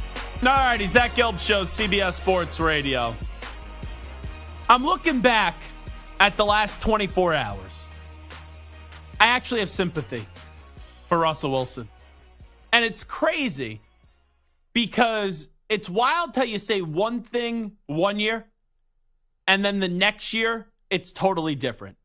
Last year, I think we all enjoyed dancing on the grave of Russell Wilson. Heck, even his old teammates in Seattle did it. But this season, he has improved. You couldn't get any worse. If you got any worse from what you were last year, your career was over. And I'm not telling you that Russell Wilson is elite. I'm not telling you Russell Wilson is good. But Russell Wilson was serviceable this year. There's a lot worse quarterbacks than Russell Wilson with the way that Russ played this year. The guy that I'm really annoyed at is Sean Payton. Because I think Sean comes off as a coward here. And I also thought he never really gave Russ a fair shake at it. And I think Sean went into that job with this idea that I'll try to smooth over the relationship with Russ, but Russ won't play at a level where everyone's going to say he's the long-term solution, and then I'll get rid of him. And my question just now is, where do the Broncos go from here? Like, I'm fine with moving on from Russell Wilson. But where are you going and who are you bringing in? Because in all likelihood, you're not finding the answer this year in the draft. And we just seen a cycle where Matthew Stafford was traded. Tom Brady, right, walked in free agency down to Tampa Bay. You had trades with Russell Wilson and Deshaun Watson. Like, you had a lot of big-name quarterbacks that just got dealt and that just made moves. So Dak's still under contract for another year. Like, you're telling me the grand plan in Denver is to bring in Kirk Cousins? Like, is that the grand plan? Kirk Cousins is a solid quarterback. Kirk Cousins is a good quarterback. But you don't have enough talent on this roster to win with Kirk Cousins. And I actually like Kirk Cousins more than most people do. So I don't see what the grand plan here is with Sean Payton. And that's what frustrates me here, because he's blaming Russ when there's a lot of other blame to go around. Like, this team got off to a terrible start, not because of the offense. It was because of the defense. And then there was a lot of questionable decisions that he made in that game in what was a blowout up against the Lions, and he lost it on Russell Wilson. And we find out yesterday, according to Jordan Schultz in that report, that they went back to him when they started to get this win streak, right? Back-to-back victories against the Packers and the Chiefs. And they said, Russ, we want you to eliminate the injury guarantee clause in your contract. And they kept on winning. Then they cooled off, right? Because they're just not that good of a team. And now it reached to this decision yesterday where, Russ, we're going to bench you for the final 2 games of the season. And I just believe that Sean came off very fraudulent in this entire process because he never gave Russ a fair chance. And it was a marriage that never made sense from the jump. But you at least have to try to make it work. Like, when a couple has problems, at least try to go to couples therapy and find a solution to the problem. But it's almost as if Sean went into couples therapy and said, bleep you, Russ, you got to eliminate this clause in your contract or we're going for a divorce. And guess what? I hold the keys to this car. You don't. And when someone says something like that, I wouldn't respect him. I actually respect Russ more that he didn't punch Sean in the face after he was freaking out on him on the sideline up against the Lions when this was a guy that asked you to eliminate the injury guarantee clause in your contract. I actually respect Russ more. And last year I soured on Russ. I soured on Russ the last 2 years where I thought he was greater than what he actually was doing on the field. I did not like how Russ carried himself the last 2-3 years. But this year, honestly, Russ should thank Sean. Because I think a lot of people now have sympathy, I guess is the word, for Russell Wilson. And they're like, oh, Russell Wilson got the short end of the stick here. Russell Wilson, he got mistreated by Sean Payton. And yeah, Russ didn't hold up his end of the bargain to make himself untouchable in Denver. No crap. He sucked last year. And then this year, he was fine. I don't think he was the long-term solution. I know he wasn't the long-term solution. But you can't look at the Broncos this year and say that Russ is a top 3 problem why they're not going to make the playoffs. And I understand money is dictating this decision, but I go back and I just ask this question. Why did Sean take this job? Because he could say what he wants. He could talk about how he needed to retire and take a year off and he needed to refresh his batteries and, right, he was ready for something else.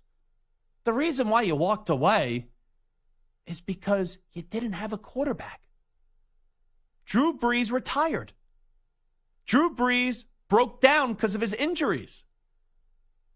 and you were going through Taysom Hill, Jameis Winston, right? You were going through those names.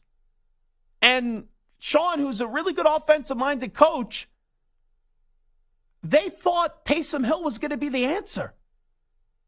I had Mike Westhoff, who's on Sean's staff now and was with them in New Orleans. Oh, he created a storm here on CBS Sports Radio. He came on the show and he said, once again, let me just preface this. This is what Mike Westhoff said. This is not what Zach Gelb said. He said Taysom Hill is similar to Lamar Jackson, except he throws the ball better. We also had, remember Brady Papinga, who went to BYU, said that Taysom Hill was going to be a top 5 quarterback in the league in short order. So Sean was spewing all these things about what Taysom Hill could be, and he had a lot of people believe him. And Taysom Hill is what? A gadget player? A Swiss Army knife? You run a few trick plays with him. Like, there's a role for Taysom Hill in the NFL. He could throw a football for a touchdown, right? He could catch a football. He could run. But he's not a starting quarterback in this league. So all Sean Payton's got in the last 2 years was a job with Fox. Then he left that job for Fox with Fox for a big bag of cash. And now you still don't have a quarterback. So you left New Orleans, a place where you were a legend because you didn't have a quarterback. You go to TV. We all know you wanted the Chargers job. You take the Broncos job. No one thought that was a good fit for you. You basically just take shots at the quarterback every chance you could get. Now you're not going to give Russell Wilson another year. Okay, fine. That's your decision. But what are you doing? Like, Kirk Cousins isn't winding up in Denver. Justin Fields probably isn't winding up in Denver. But even if you bring in Justin Fields, it's the same damn thing in Chicago. You don't got enough around him. Like, this Broncos roster, we all got tricked. And when I say we all, I mean like everybody but myself. Because when I looked at the Broncos, when they were winning games, I remember saying it in this office, and people were getting furious with me. I'm like, they're not actually that good as what their record says they are. You had people like Kiki. I told you the Broncos were going to make the playoffs. You had people like Anthony Gallo, who was a big Broncos fan. Oh, you were dead. Yeah, bro, you were dead wrong on the Broncos. Right? That's what everyone's telling me. That's a pretty good impression. Yeah, it is. If you don't know Gallo, he's just like a big burly guy with a big beard and a deep voice. And they were all like, oh, look at the Broncos. Here comes Sean. Here comes Russ. And I'm like, let's pump the brakes. Let's see if they can beat the Texans. Right? Texans, good matchup. And they lost to the Texans. And I'm not defending Russ. Russ didn't play well in that game. But this team just isn't that good. So, like, it takes two to tango, unless if you're drafting someone. But if you're trying to get someone in free agency or a trade, why would they want to go to Denver right now? Where the coach, the moment he doesn't believe in you, or the moment he sees a problem with you, is just going to berate you. And you got guys like Jerry Jeudy who thinks he's like Jerry Rice. And you know that, like, he's just an above average, like, solid wide receiver in this league. Like, this team, outside of Patrick Surtain and Justin Simmons, they really don't got a whole lot in Denver. And I think this Denver stock moving forward, I ain't buying it. No chance. And now I am going to be actively rooting against Sean Payton. I am. I just don't like the way that he handled this.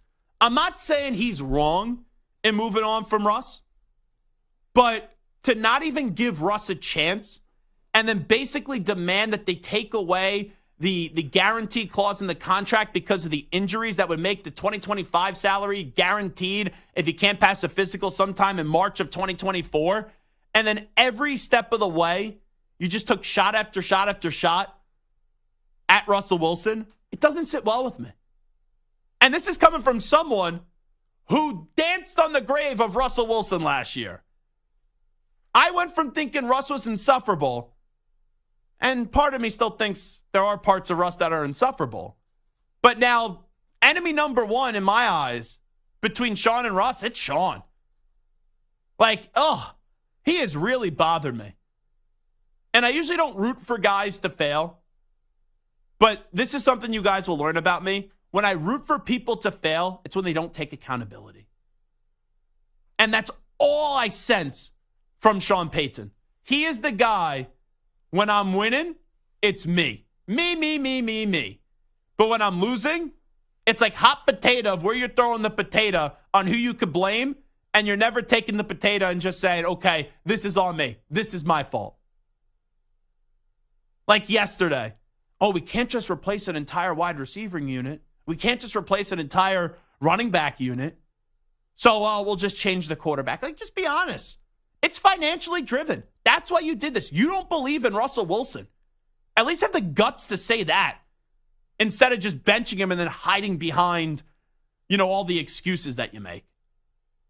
I'm rooting against Sean Payton. I don't even see it's weird because Russ was the piñata for everyone last year. Everyone. His old teammates even took a few swings of that piñata. And now, even though he's going to get released at the end of the year, maybe he latches on with, I don't know, the Steelers, the Cardinals, Atlanta, whoever it is. Atlanta, not the Cardinals. I don't know why I said Cardinals. But whoever it may be, I kind of hope that he has like a year or two where he goes to the playoffs and then Sean's sitting there like 6 wins, 7 wins, just stuck in that pit of misery without having a quarterback.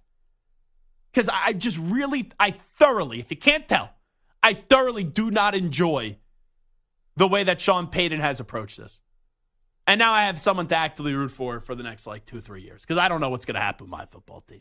My football team's a mess. I don't know when they're going to turn it around and go back into the NFL penthouse. But, yeah, Russ, maybe you should send a thank you note to Sean Payton because now people are going to give you a pass and may actually be pulling for you. Are you Team Russ or your Team Sean? 855-212-4CBS, 855-212-4227. We'll take a break. When we come on back, we'll update you on some of the biggest stories in the world of sports with some audio. We call that segment a news brief. But first up, with the latest CBS Sports Radio update, here is Dexter Henry. CBS Sports Radio. Sports Flash. All right. Thank you, Zach. We kick off this update with college football bowl season where Boston College, they showed out at the Fenway Bowl. Show back in the backfield. Lead draw. Here comes Castellanos. Goal line. Touchdown. Boston College.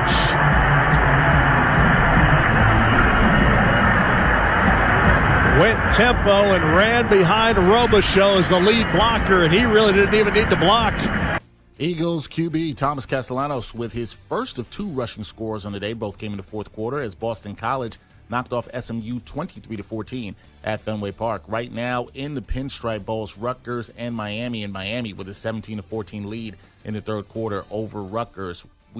Later coming up, we have the Pop-Tarts Bowl and the Alamo Bowl. Those two will go down later today. Over to college basketball. Number 11 Illinois announced on Thursday that men's basketball star Terrence Shannon Jr. has been suspended from all team activities after he was charged with rape. A warrant for Shannon's arrest was issued by the Douglas County and Kansas District Attorney's Office on Wednesday over an alleged sexual assault that happened in September. NFL football tonight features the Jets visiting the Browns. In the NBA, the Pistons, losers of 27 straight games, will look to end their losing streak when they visit the Celtics. And the Grizzlies, who are undefeated since Ja Morant's return, will visit the defending champion Nuggets. I'm Dexter Henry. CBS Sports Radio.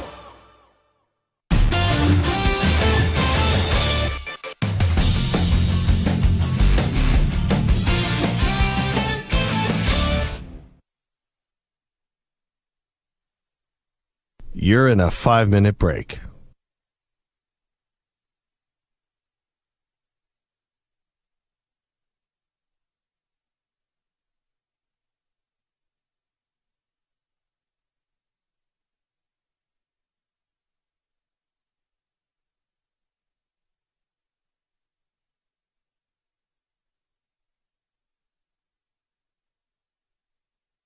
Four minutes, 30 seconds remaining.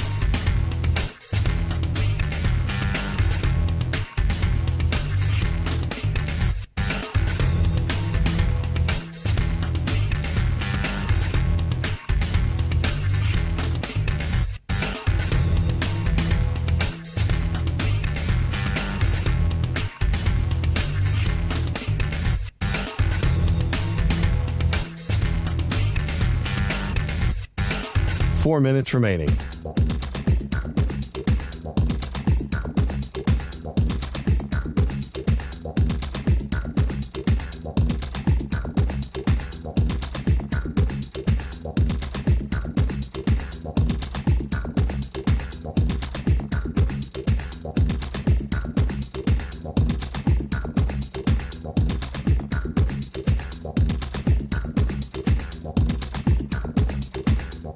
3 minutes, 30 seconds remaining.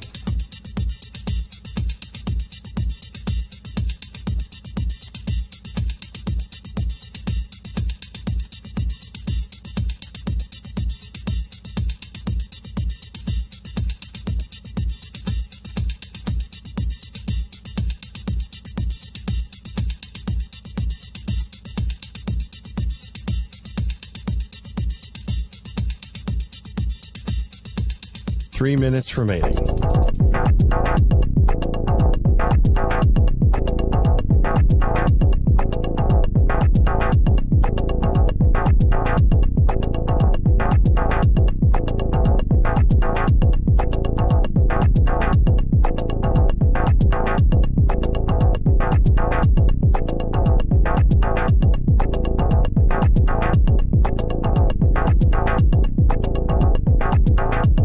Two minutes, 30 seconds remaining.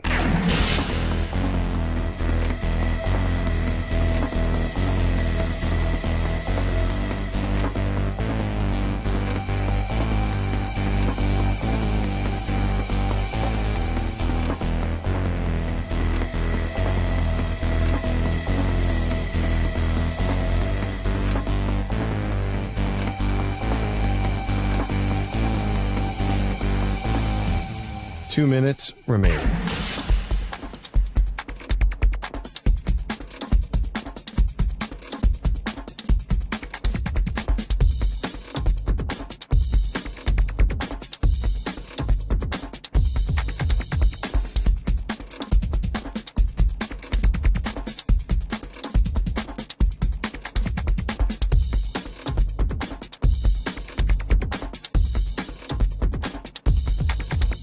One minute, 30 seconds remaining.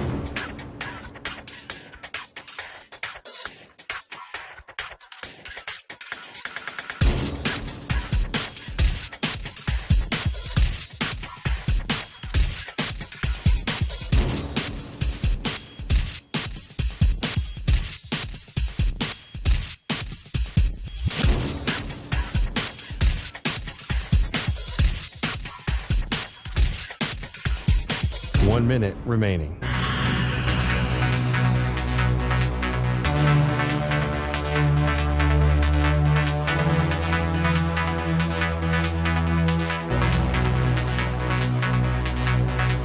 Forty-five seconds remaining.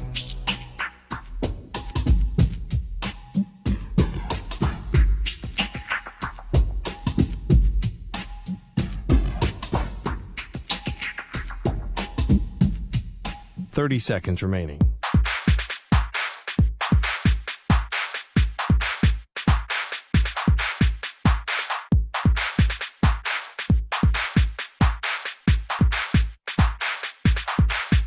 Fifteen seconds.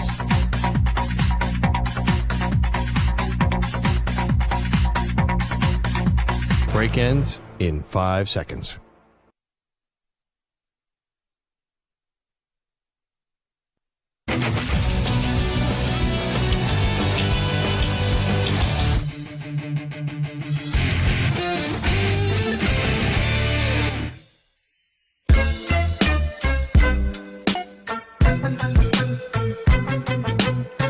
Now back to the Zach Gelb Show.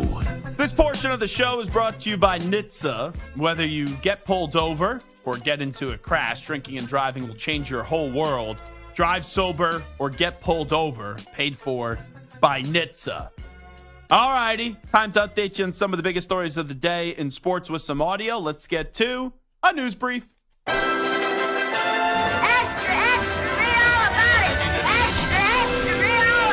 Time for your daily news brief. We get you caught up on the rumors, reports, and reconnaissance from the day in sports. The Baltimore Ravens not only beat the San Francisco 49ers, they beat the snot out of the San Francisco 49ers. Here is their quarterback, Lamar Jackson, MVP, MVP, MVP, on the Best Team Talk. Keeping a level head is the most important thing for us right now, because now the narrative is changing. It was just, this team is the Ravens. We don't know about the Ravens now. It's they're the number one team, so we're not playing no mind into that. I feel like that's bait. that's clickbait. And like I said, we're trying to make it to February, so we're going to take it a game at a time. I think it was that caller, Tony, in Toronto 2 days ago. I'll call him a ding-dong, I guess. That's the nicest way that I could refer to him. Eh? What was that? Eh? Oh. He's a ding-dong, eh? But Tony in Toronto, he was saying that you can't trust Lamar because Lamar quit on the team last year. And I was like, alrighty, you got to get over it. Like, whatever happened before Lamar got the contract, clearly the Ravens thought he was great enough to give him the contract and he has the respect in that locker room. But I don't think people praise the leadership skills of Lamar Jackson enough. Like, you hear him at the podium, and he always gives you the right answer, where you don't try to get too high, and then when things don't go your way, you don't try to get too low, and then you go into that locker room. It's inconceivable to me that guys like Odell and Zay Flowers and, Patrick Queen and Roquan Smith, that they wouldn't go to war for this guy. Because Lamar, he's one of one. He's not the best quarterback in the league. That's Mahomes. But he is so explosive. He's the quickest quarterback in the league. And there's no one else that's even close to what Lamar Jackson does. Like, right now in the league, like, there's some rushing quarterbacks, some mobile quarterbacks. Lamar has improved as a passer, and then he's so elite. Like, it may not even show up on the stat sheet sometimes, and it usually does, but just the way that he runs around the field to extend plays, to prevent a negative play, or then turns garbage into gold, there's a moment each and every week. And he's not stupid. Like, he knows what the perception's going to be. Oh, you're either going to get hurt or you're going to choke in the playoffs. So even though now people are praising him, he's still got to create that doubt and not have people get complacent, because ultimately this team, if they don't get to a Super Bowl this year, it's a failure. When you look at the AFC, I've made the case for Buffalo recently. People have made the case for Miami. Kansas City will always get an opportunity because of who their quarterback is. But it will never be easier. And I know it's never easy, but it will never be easier than this year to get to the Super Bowl in the AFC than it will be now. And then you flip it, the other team that everyone loves are the Niners. Well, they just beat the crap out of the 49ers. I really hope, if I can make one wish for the rest of the NFL season, man, Joe Flacco winning a Super Bowl with the Browns would be pretty cool. The Lions get into an NFC championship game would be pretty cool. But I would actually like to see Lamar Jackson win a Super Bowl, because I just think the hate that this guy gets is so unwarranted. And I know it's a society where it's like each and every game you're great or you're terrible. But for people to doubt Lamar and actually think Lamar is like some bum is just so patently ridiculous. Here is Antonio Pierce on why he should get the Raiders' full-time job. My resume's on the grass. Which one? I can put up a fancy presentation. I've seen that before. I can put up stats. I can put up my resume. But the best thing that happened for me was opportunity. And hopefully Mark Davis sees improvement and growth within our team. He sees the style and play that he wants from the Raiders. He sees a fan base that's behind us. He sees a building that loves coming to work and loves being here, and people that's covering the team, enjoying covering the team. And at the end of the day, we got to win. And right now, our record is 4-3. This is not the first time I said this, but it takes a special person to change an organization that is usually marinated with just dysfunction all over it. Dan Campbell, different, quirky. Sometimes you think, oh, he's just a meathead. He was the right person for the Lions. What Dan Campbell is to the Lions, I think Antonio Pierce could be to the Las Vegas Raiders. They're both former coaches, right? They just have this presence to them. They know how to say the right thing. They know how to lead. And most importantly, they know how to connect in the locker room. And the days of my way or the highway type of coach, it just doesn't really fly anymore in the NFL. That's another reason why I don't think Sean Payton's going to succeed with the Denver Broncos. And I do think it's an advantage. Not that you have to be a former player, but to be a former player that's not that far removed from actually playing. And those guys in that locker room, like if you want any hope of keeping Davante Adams, you better bring back Antonio Pierce. If not, you know a Devontae Adams trade request is coming. The only way I would not give Antonio Pierce the job is if Jim Harbaugh wants it. And I don't know if Jim Harbaugh is going to be interested. Like, he may be interested in the Raiders if that's the only job that they're going to offer him, but I do believe there's better jobs out there than the Raiders. I really think Mark Davis needs to learn from what he messed up the last time. Like, you could talk yourself into hiring Josh McDaniels, right? Josh McDaniels we thought was deserving of another opportunity. Turns out the guy, when he had another opportunity to show that he changed, he didn't change when he got the power. But you need to have a slam dunk, surefire lock of a guy if you're not bringing back Antonio Pierce. And Belichick's not going to be the next Raiders coach. We talked about that. And then after that, Jim Harbaugh's a guy, 4 years, 3 NFC title games, and a Super Bowl appearance. If it's not Jim, it needs to be Antonio Pierce. Let's go to Justin Jefferson on if he will talk to the front office about Kirk Cousins. Kirk Cousins is a free agent at the end of the year. I really don't have to voice my opinion that much. I mean, you can just really look at the stats and look at the play, especially before he went down this year. But I definitely will always, give that extra word or two for Kirko, for sure. So I've talked to Justin Jefferson a few times, and Justin Jefferson has always given a positive answer about Kirk Cousins. But there are some times when someone says something positive and you're like, I don't really believe him. And the first time I heard Justin Jefferson talk about Kirk Cousins, I was like, I don't really believe him. And Justin Jefferson's one of my favorite players in the NFL. Now I think Justin Jefferson, who's been hurt this year, knows what it's like to have life without Kirk Cousins. And when someone's taken away from you because of injury, you appreciate them a little bit more. And it goes back to my Dak point earlier. Like, I don't think Dak, right, should be a $55 or $60 million quarterback. But what are the Cowboys doing if they get rid of Dak Prescott? What are the Vikings doing right now if they get rid of Kirk Cousins? Because if you don't hit on the quarterback, that core, whatever core you have, eventually slowly starts to go elsewhere or slowly starts to give up on the team. And I think the Vikings should bring back Kirk Cousins. Let's go to Jim Harbaugh. He was doing a little press conference as we get set for the Rose Bowl, Alabama and Michigan, and he gets asked about all the rumors with him going back to the NFL. It's December, NFL rumors again. How do you respond to that? It's such a one-track mind. That's the way we're going about things. Literally, whatever day we're in, it's looking to get the most out of it, dominate the day. Then we're going to sleep tonight, wake up tomorrow, see if we can't dominate that day. It's a single-minded group. Huh? Santer, let's just role play here for a second. I'm going to be Jim Harbaugh. You asked me about my NFL future. Excuse me, Zach. I'm sorry, Jim. You look so similar. What is your NFL future now that it's December and teams are calling? I'm just a single-minded guy. I just think of one thing and what I could do to get the most out of each and every day. Thanks for the question. I didn't answer your question. If I had to predict what's going to happen with Jim Harbaugh, follow the information. For 3 months, we've been told this long-term extension was going to get done. Ian Rappaport report over the weekend it was a 10 or 12-year deal for $125 million.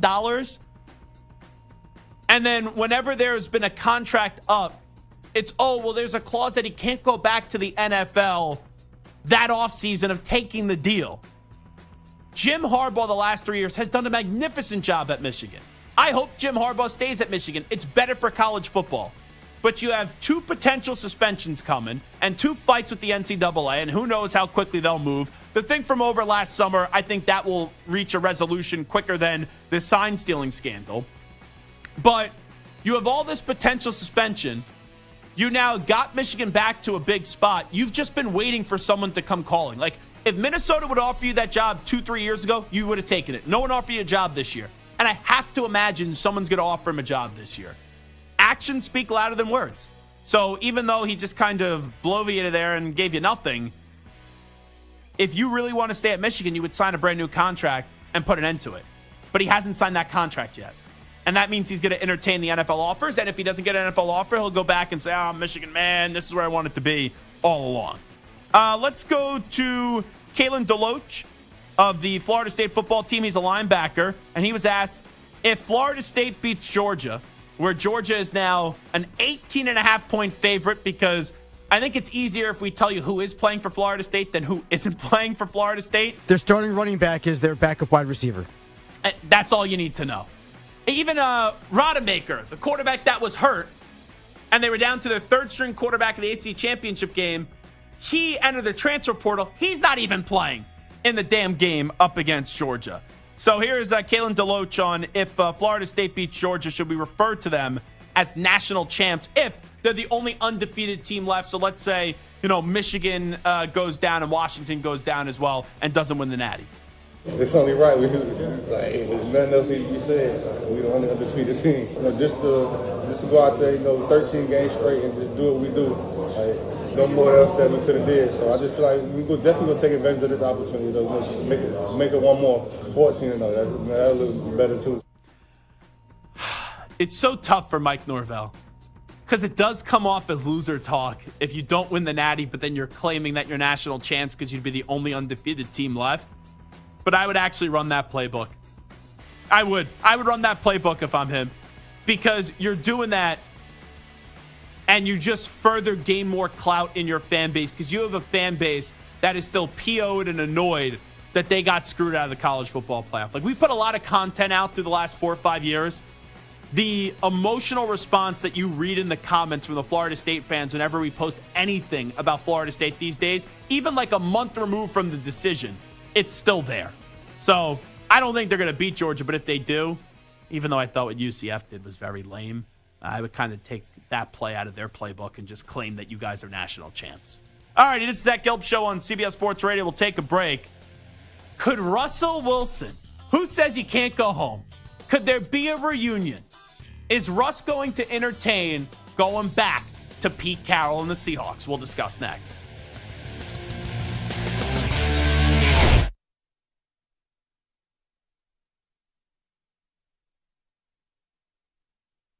You're in a 5-minute break.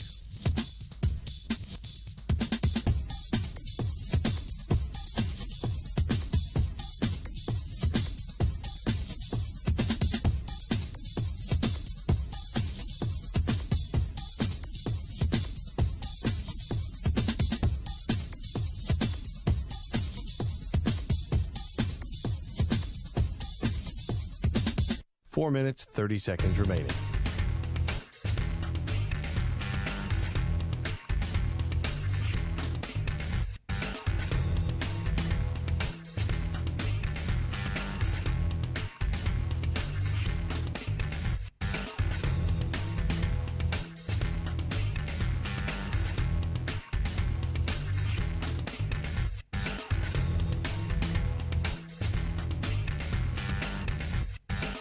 Four minutes remaining.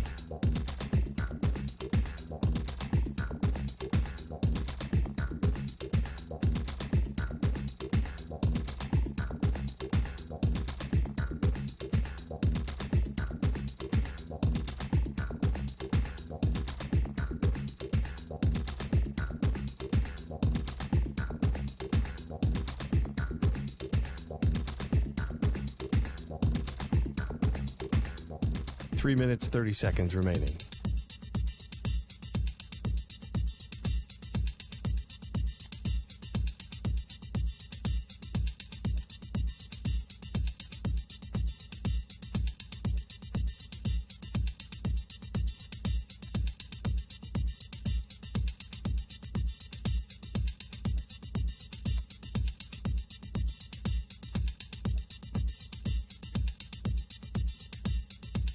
Three minutes remaining.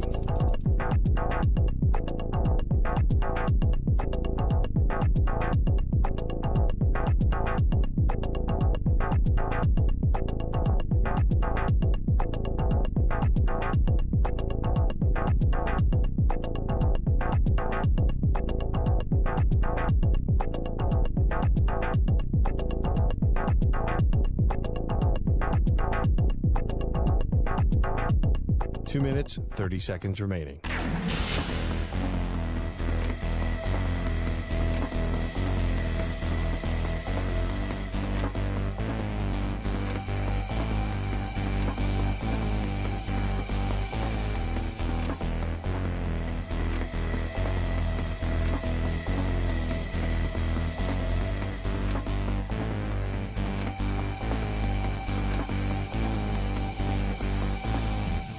2 minutes remaining.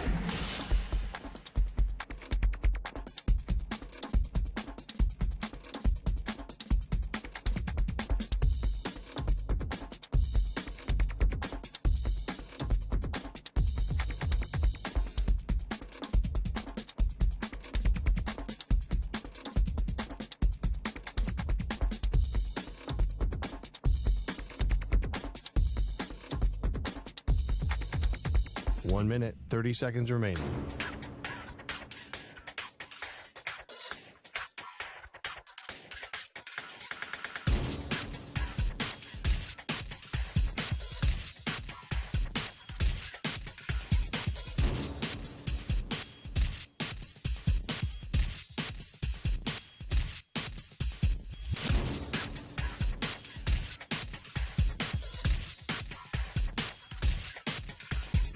One minute remaining.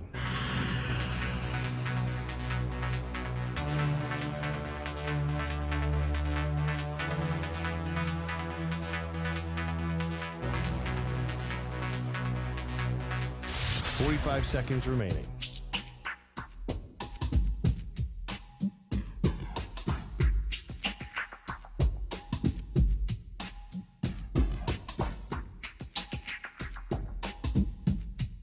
Thirty seconds remaining.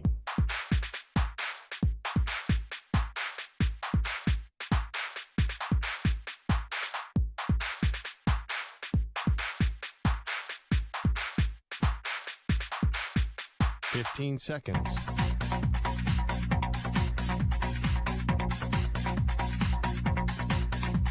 Break ends in 5 seconds.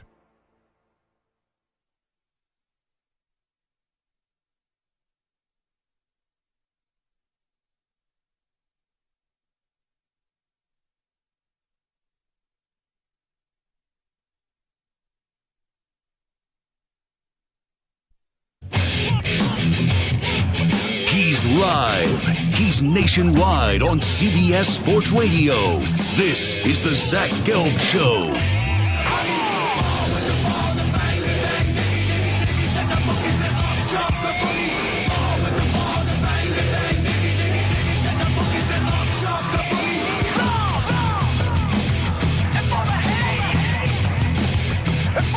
Here's your host, Zach Gelb. Alrighty, away we go. Hour number 3 of our radio program. It is the Zach Gelb Show on CBS Sports Radio. You can listen to us across all of your great local CBS Sports Radio affiliates, Sirius XM, channel 158, the free Odyssey app, and of course streaming on YouTube, youtube.com/CBS Sports Radio. Make sure if you don't follow me on Instagram and Twitter, we give you a lot of content during the show, before the show, after the show as well. Sports things, non-sports things, radio things, real life things. Make sure you give me a follow right now at Zach Gelb. That's ZACHGELB. All righty. I'm going to get to a potential reunion with Russell Wilson and the Seattle Seahawks. But I just want to see if the two of you guys, in Moist Mike and Carlos Ortiz, can guess who the top 5 highest odds are to get Russell Wilson, who's expected at the end of the year to just be outright released, and then he'll be on the market to go sign with the new team. So it's not the Seahawks. The Seahawks right now are 33-1. But who do you think the top 5 highest odds are for Russell Wilson's next team to be by week 1 of the 2024 season? This via Bet Online. Take some guesses. All right, let's go with the Commanders. They are in at number 3. The Commanders are at 3 at 7-1. How about the Atlanta Falcons? They are outside of the top 5. Wow. Shocking. Well, actually, they're tied for 5th. Okay. They are tied for 5th. So technically, you did get one right there. Okay. How about the New York Football Giants? They are tied for 5th as well. Okay. With the Bears. The Pittsburgh Steelers. They are tied for 5th as well. Okay. You have 1, 2, 3, 4, 5 teams that are at 8-1. Wow. You figured they would give like a little bit of an edge to one team over the other. How about in division, the Las Vegas Raiders? Yes, the Raiders are in at 4 at 7-1. So the same odds as the Commanders. So you're missing the top 2 here. All right, I'm going to look AFC South, either the Colts or the Titans. Are either of them Well, there? remember, the Colts are getting back Anthony Richardson. Okay, so not the Colts. Let's go with the Titans. No, they are not in the top 5 because you're going to think they're going to continue to rock and roll with Will Levis. You have an AFC and an NFC. One is 5-1, the other is 6-1. All right, I'm going to go with your team if they can't draft a quarterback, the New England Patriots. That would be correct in at number 2 at 6-1. And let me be clear about this. I just defended Russ for about 20 minutes. I will be ill. I would projectile vomit live on the radio if I get an alert that Russell Wilson is the next quarterback of the Patriots. Because you are in a spot, New England, where there is no more just be 7, 8, 9 wins, maybe here and there get to the playoffs. I either want you to be great or I want you to be horrible. And let's say Bill Belichick is still there. They could be serviceable with Bill Belichick and Russell Wilson. They would need to add some talent because the Patriots, I don't even think anyone can name the wide receivers that they have, even Steve Smith. I saw this on the NFL Network before their game on Christmas going up against the Broncos. He was like, oh, yeah, Kendrick Bourne's going to make a big play for them. Well, he's out for the year with an injury. And then he brought up Juju Smith-Schuster, who's also injured as well. So you can't even name the Patriots wide receivers. But I would not want Russell Wilson because it's a stopgap guy. Like, my team is not good enough because they stink to have a stopgap guy. Like, there are teams that I've advocated for that a stopgap guy could be the difference of you missing the playoffs and making the playoffs. My team stinks, and Russell Wilson is a stopgap guy. So Bill Belichick, whoever the new coach is going to be, if you bring in Russell Wilson, I was about to say something that I wouldn't believe. I was about to say I would have to reevaluate my fandom, but I can never stop rooting for my football team. I mean, it can't happen. It's very easy. Yeah, and you're a fraud. Yeah. I will ask you this one question, though. Let's say Russ is an option there. Oh. Would you rather him there with or without Bill Belichick? It would have to be with Bill Belichick. I agree. Right? Like, with all the rumors of Belichick being gone, if you pair Belichick and Russ, you have to blow the entire I do think that thing there up. would be some sort of combination there. Like, if you get rid of Belichick, you are fully committing to the rebuild. You keep Belichick, I think you're trying to expedite the rebuild, and it's very tough to expedite a rebuild. And as much as I love Bill, and these players still play for Bill, you've seen that up against the Steelers, you've seen that up against the Broncos. Like, I know the Patriots aren't good, but they've not quit on Bill Belichick yet. Like, a lot of the media, a lot of the fans, a lot of the analysts have quit and said he's done at the end of the year, but the players have not quit on him. But yeah, if you're bringing in Russ, which, once again, first off, that's funny on many accounts. Russ would be joining the team that the biggest mistake of his career was made up against that team, Seahawks and Patriots, with the Malcolm Butler interception. And then also, it would just be like, what's the point? Like, how do you sell me on this? How do you sell me on believing that Russell Wilson would be good for the Patriots? I feel like Bill Belichick has been humbled enough, and so has Russ, to a point where they're both legends. Or not legends, they're both greats, right? Bill's a great. Russ is very good.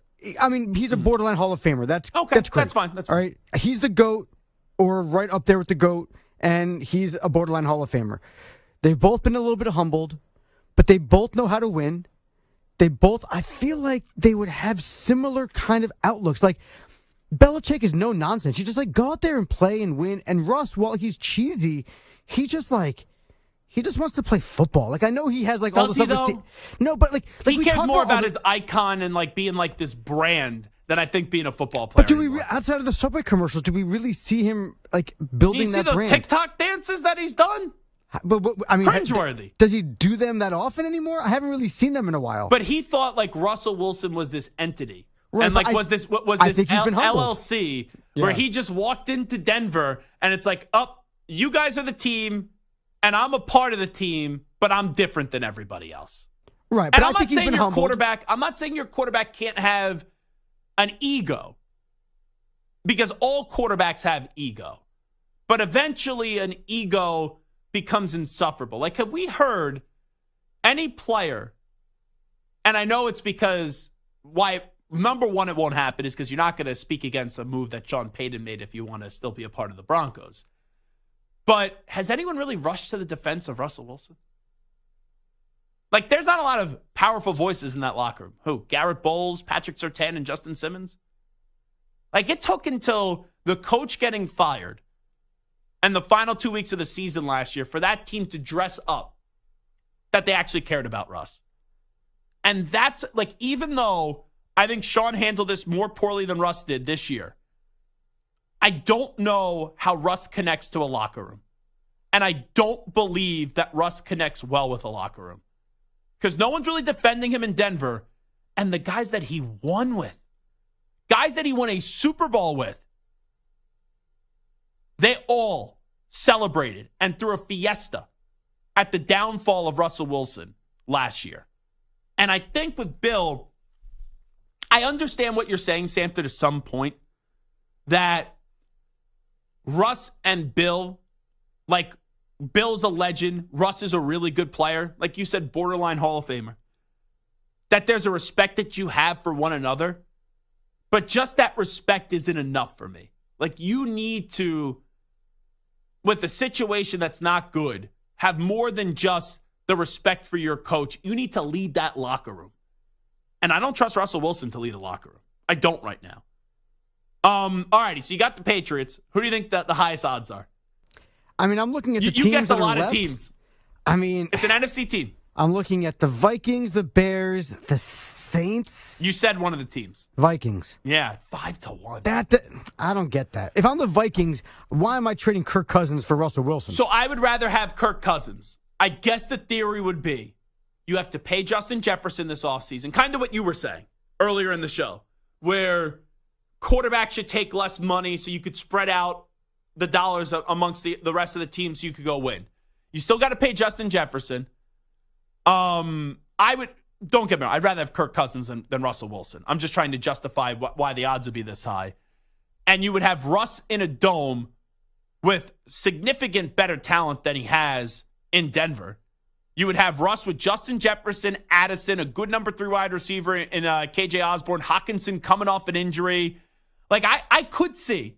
I don't think it would be the right move for Minnesota because I think you'd be downgrading, but I could see Russ having success in Minnesota. Like, I could see them being a playoff team next year if he goes to Minnesota. Sure, but I could see them also being a playoff team with Kirk Cousins. Like, yeah, I well, get it'd be it. for a cheaper deal. That's why. Yeah, and I mean, is Russell Wilson really going to be that much cheaper? I mean, yeah.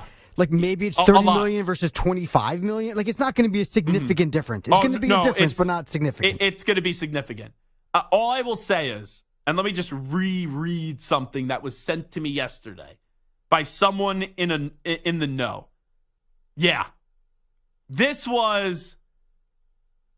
was talking about how the person I was talking to, who knows what he's talking about in this situation. That's as far as I could go. He made it clear to me that Russ will be a bargain next year with the deal that he's going to get because of how much money Denver owes him and how this is going to be like a setup kind of situation to get one more big deal or potentially somewhat big deal out of Russell Wilson. I think it would be a significant difference from what Kirk Cousins is going to get to what Russell Wilson is. Because remember, Russ's stock, it's very low. Like, Sure. You had a dispute with Pete Carroll. Pete took Geno Smith to the playoffs, potentially in back-to-back years. The Seahawks still have to make the playoffs this year. He goes to Denver. He didn't even get to the actual extension. And they already have given up on him. And say what you want about Sean Payton and him just being a pretentious human being in Denver this year. He still has respect in the NFL. And now it's like you're getting cut. And there's a lot of fan base that are going to be like, oh, we don't want Russ. And not only is it fans, you had former players that were celebrating in the demise of Russell Wilson. So I guess that would be the only way for Minnesota to justify it is the cost difference. And who knows, like, what happens? I know Brock Purdy's playing great ball this year, and the 49ers love Brock Purdy. But what happens you get to the playoffs and Brock Purdy is just terrible? And I mean terrible. And you know that Shanahan, for years, has tried to get Kirk Cousins to the 49ers. Like, if I'm Kirk Cousins and the 49ers, and I do think Brock's going to be there, but just for the sake of it, if Kyle called me, I'm like, thank you, Minnesota. Love you, but I'm going to San Francisco. Because Kirk Cousins could win a Super Bowl with the San Francisco 49ers. He ain't going to win a Super Bowl with the Minnesota Vikings.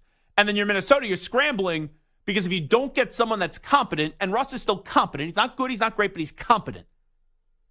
If you don't get someone that's competent in the interim, then you run the risk of Justin Jefferson getting PO'd with your organization and then wanting out as well. So I guess that would be, like, I don't anticipate him to be the Vikings quarterback because I do think it's going to be Kirk Cousins next year. But I guess I could see a path or a road where it could be an option, but the number one option, I'm surprised. Like, the fact that the Vikings and the Patriots are the betting favorites right now is crazy to me. I would think it would have been more so the Commanders, the Raiders, the Falcons, and the Steelers as well. And Russ may have to wait a little bit. And the fact that your dark horse team is not even on that list. Oh, yeah, that is true. Let's bring them up. I saw Mike Florio wrote about this. And I know a lot of people are bashing Florio these days. I will not. I like Mike Florio. I'm a fan of Mike Florio. Mike Florio just threw it out there. What about a return for Russell Wilson to Seattle? And I did see today, Russell Wilson to Seattle, 33-1 odds. It's a long shot. I would love to see that happen. Like, we talked about it yesterday. What would be the most intriguing destination? We're like, oh, go to the Raiders. You get to go up against the Broncos twice a year. Oh, that's going to be fun. It would be going back to Seattle. Now, Russ, you'd really have to have your ego take a hit. You'd really have to swallow your pride and check that ego at the door. But if you're telling me what's in the best interest of Russell Wilson's career, it's going back to Seattle. And it would be listening more to Pete Carroll. And, oh, yeah, by the way, you have a guy by the name of DK Metcalf, also Tyler Lockett. Oh, and yeah, Jackson Smith and Jigba is going to be a really damn good player in this league. Short deal.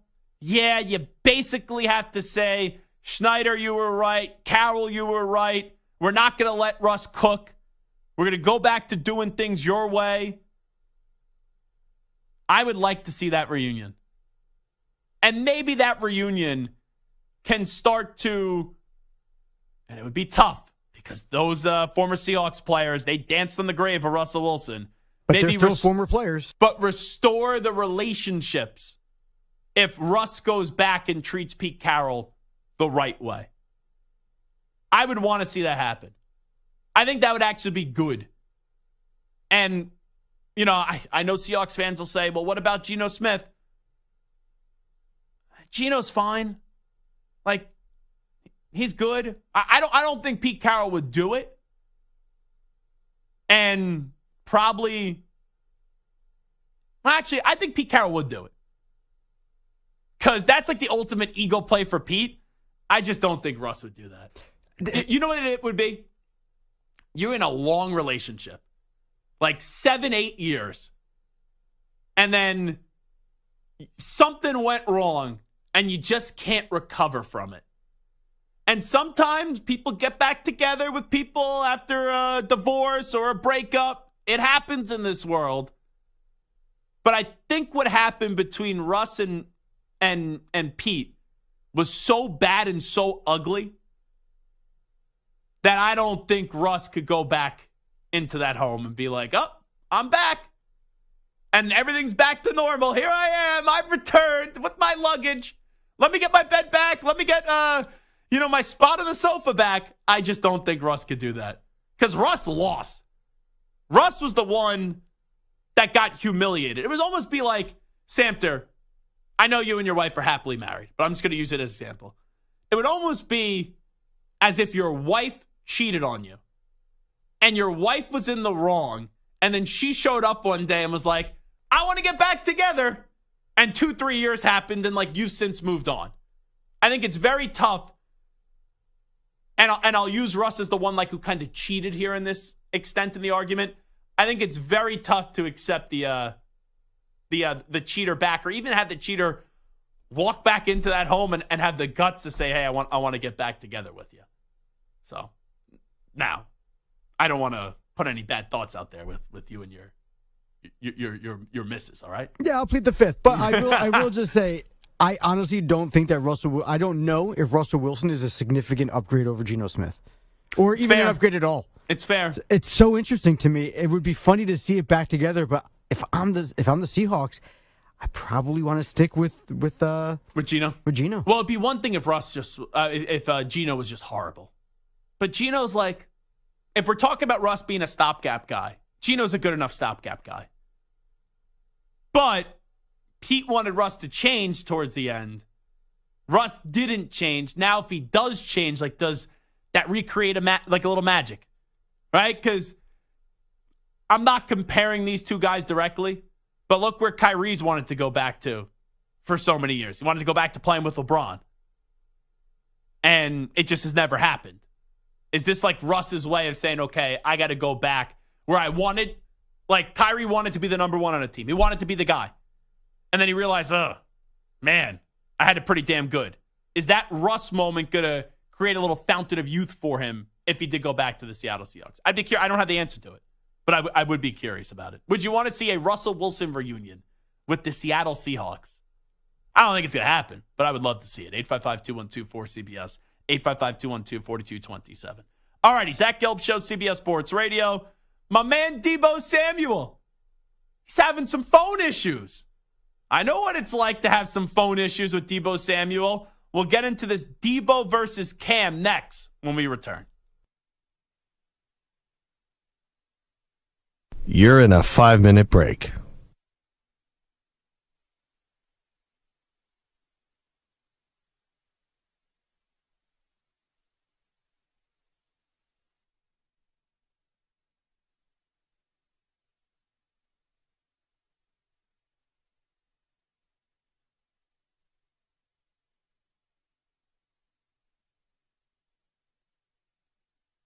Four minutes, 30 seconds remaining.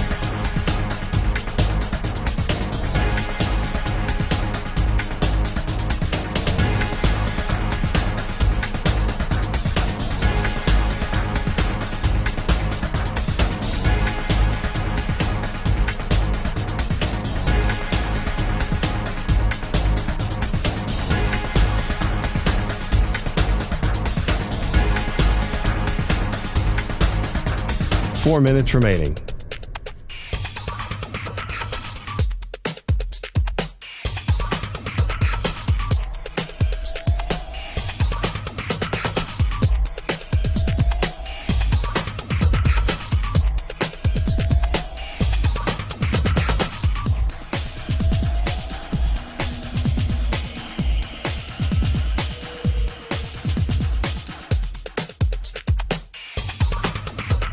Three minutes, 30 seconds remaining.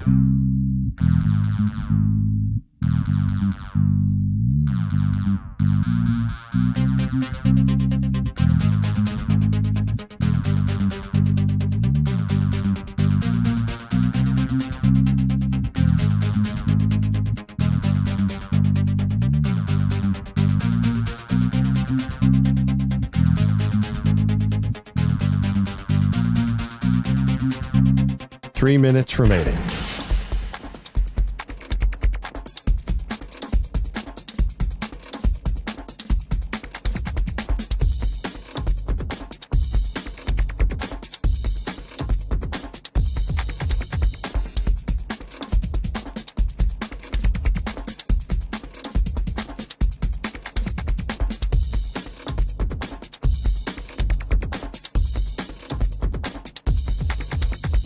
Two minutes, 30 seconds remaining.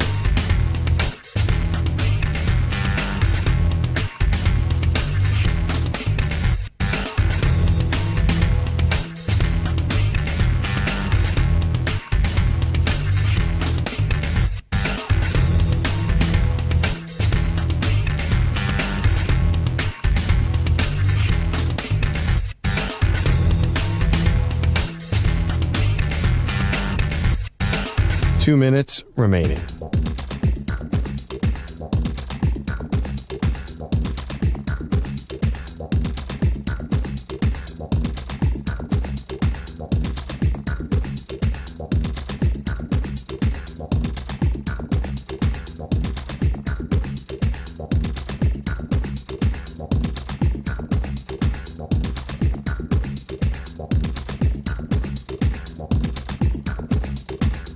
1 minute, 30 seconds remaining.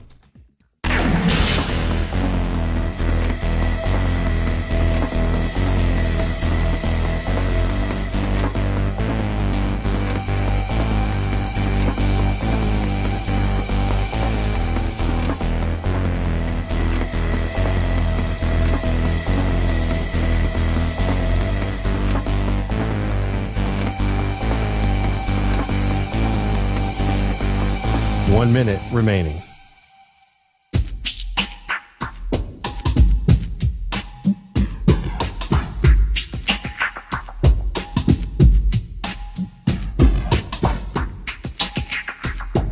.45 seconds remaining.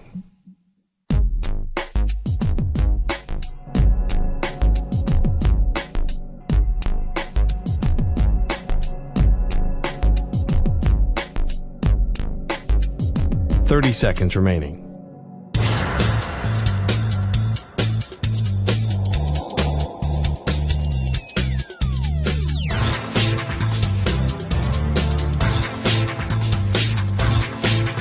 .15 seconds.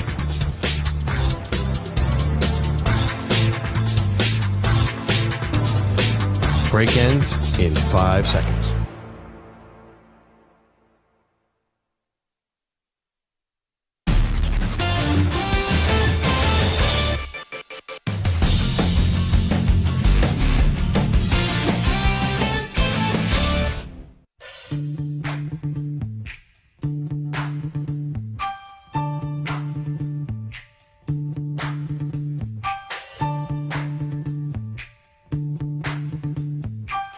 He's live. He's nationwide on CBS Sports Radio. This is the Zach Gelb Show.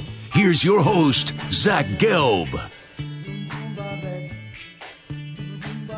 You can stream the NFL on Westwood One for free, sponsored by AutoZone. All season long, you can listen to every Westwood One broadcast of the NFL live on the NFL app by asking Alexa to open Westwood One Sports or on the Odyssey app. Get in the zone, AutoZone. AutoZone's free battery testing and charging is available for free at your local AutoZone. Get in the zone, AutoZone. Restrictions apply. So, Bengals and Chiefs. We kind of thought that would actually have juice right before the start of the season. Duh. All right, they've met in the AFC Championship game twice. Those games are always good games. The Chiefs have been the one team that, they've always been the team that everyone's hunting. And the Bengals have been that one team that has been a pain in their rear end and has been their kryptonite. And Kansas City, I know they won the AFC Championship game last year, but at one point they were on a 3-game losing streak to Cincinnati. So there wasn't a lot of juice heading into this one because the Chiefs are fine, but they can't catch the football. And Cincinnati's without Joe Burrow. And we didn't know if Jamar Chase was going to play in this game or not. I saw the other day he did not practice on the first Bengals and Chiefs injury report, but Jamar Chase was speaking at his locker, I guess 30 minutes ago, and he said, if I'm being honest, nothing. It's not really like they got a Jalen Ramsey on their squad. When he was asked to discuss what stands out with the Chiefs defense. So I got to hear the entire thing. And it just was going viral right now during the last break. So if he's talking about the secondary, okay. If that's what you want to say, that's fine. There's no great players in their secondary. But if it's the entire defense, what about that guy, Chris Jones? He's one of the better defensive linemen in the league. Not just the best defensive player of the Chiefs, one of the best defensive linemen in the league. So I don't really love that. Well, I do love it because it makes the game actually entertaining. But Jamar Chase, now you better play. And you better light it up. And we'll see what happens this week with Jake Browning and the Cincinnati Bengals going up against Patrick Mahomes and the Kansas City Chiefs. So, Samter, just real quickly, because you're now a Fugazi Chiefs fan. That game is in Kansas City. So I like these comments now even more. Because now you have Jamar Chase going to Arrowhead, and he's going to get it from Chiefs Kingdom. If the Chiefs lose this weekend to the Cincinnati Bengals, Are you officially out on the Kansas City Chiefs? If they go to 9-7, are you out on Kansas City? No. Why would I be out? Because they would be 9-7. They're the defending champions. They've been to 3 Super Bowls or whatever in 4 years. 4 years. They've won 2. Patrick Mahomes is the ultimate equalizer. Yeah. No, of course not. We've seen teams who are 9-7 make and win Super Bowls. I'm not worried about that. Yeah, but listen, the Dolphins look nice. I don't have faith in them. Certainly don't have faith in the Bills. But why do you have faith in Kansas City outside of Mahomes? Because they've done it twice in 4 years, and they have Patrick Mahomes, the greatest quarterback in the NFL right now, and will go down as the GOAT of all time. Sorry, Tom Brady. You're an idiot. You really are. We're going to have conversations in 15 years where everyone's going to say Brady has the better resume. But if you had to build a team and who do you want to be your quarterback, Brady. who is the greatest quarterback of all time, Brady. It would be Patrick Mahomes. Brady. It's There's not even talent close. and there's resume. Yeah, and I'm telling you right now, Patrick Mahomes is going to be the greatest quarterback of all time. Mahomes will always lose this argument for 2 reasons. Number 1, he is not getting to 7 Super Bowls. But number 2, AFC Championship game. When the Chiefs had a better team. Chiefs and Patriots. Brady wins. Super Bowl. Bucks. Chiefs. Brady wins. So Brady beat Mahomes, will have more rings, beat Mahomes in an AFC title game, and then also Super Bowl. Now, I'm going to put this conversation not only on the back burner, I'm going to crumble it up and just throw it all the way down the hall. Because to have this conversation now is quite frankly just disrespectful. To even say that it's going to happen right now is disrespectful to the legendary Tom Brady, who had three NFL Hall of Fame careers in one. So we're going to stop there. You really know how to just get me going and get me annoyed on a Thursday. I'm supposed to be in a good mood tonight. I'm going out with a few friends. We're going to a local establishment. Going to get some wings. Going to get some beer. Go watch some football. We're going to see the Cleveland Browns. I'm going to go with a bunch of Jet fans to see the Cleveland Browns just annihilate them. And I'm in a good mood today. And as Emmitt Smith would say, you just got me hot. Hey, you just got me hot. You and your friends are going to be having this conversation. Like I said, there's resume and then there's talent. Yeah. And there's resume and then who is the actual better quarterback. Okay. Right? Terry Bradshaw has a great resume. He's not a top 15 quarterback in the NFL history. I'll tell you this. Brady ain't 9-6 with this Chiefs team. He ain't 9-6. I've seen Tom Brady win with not a lot of great talent. I've seen Tom Brady with Doug Gabriel and Riche Caldwell get to an AFC Championship game. I've seen that. I've seen Patrick Mahomes win a Super Bowl with Juju Smith-Schuster. Yeah, and Travis Kelce. And Isaiah Pacheco, a 7th-round running back. And Clyde Edwards-Hilaire. Yeah, let's go. Oh, okay, that's fine. We'll have this conversation all David along. Patton, I'm just David telling you Gibbons, right now, Troy Brady Brown. will have the better resume. Patrick Mahomes is the better quarterback. It's just the end of the day. Okay. You're wrong on many football things. You'll continue to be wrong on many more football things going into the future. But anyway, to your question, hold on, no, I'm not worried about them being 9-7. It is amazing to me how you legitimately have no fear about Kansas City when a defense that we thought was really good is solid, is fine. I like Spags. And then offensively, their line has not been great. Their receivers can't catch a cold. And Isaiah Pacheco is honestly, outside of Mahomes and Kelce, their next most valuable offensive player. And that dude's injured every other week. I'm not saying I have no concern. Of course I have You're concern. relying on Rashee Rice. No, I'm not saying that there's no concern for the Chiefs. I certainly have concern for my boys. However, if you're looking at the rest of the NFL or the AFC, I'm not trusting the Jags, the Colts, or the Texans out of the South. Right? Baltimore, you look at the Bengals, it's Jake Browning. You look at the Steelers, I'm not trusting them. The Browns, I know you love the Browns, but I'm not fearing Joe Flacco. The only team I'm really worried about is Baltimore. The Dolphins, you know me, I'm all in on Tua. I'm still not overly concerned about Tua and the Dolphins because they haven't shown it. And Tua and the Dolphins have shown that they've fallen in big games outside of the Cowboys game because they went against a team that chokes worse than them. And then you have the Bills who, if the Bills are what they're showing they have been over the past few weeks, And then they're dangerous. However, right now, the only team I'm really worried about is the Ravens.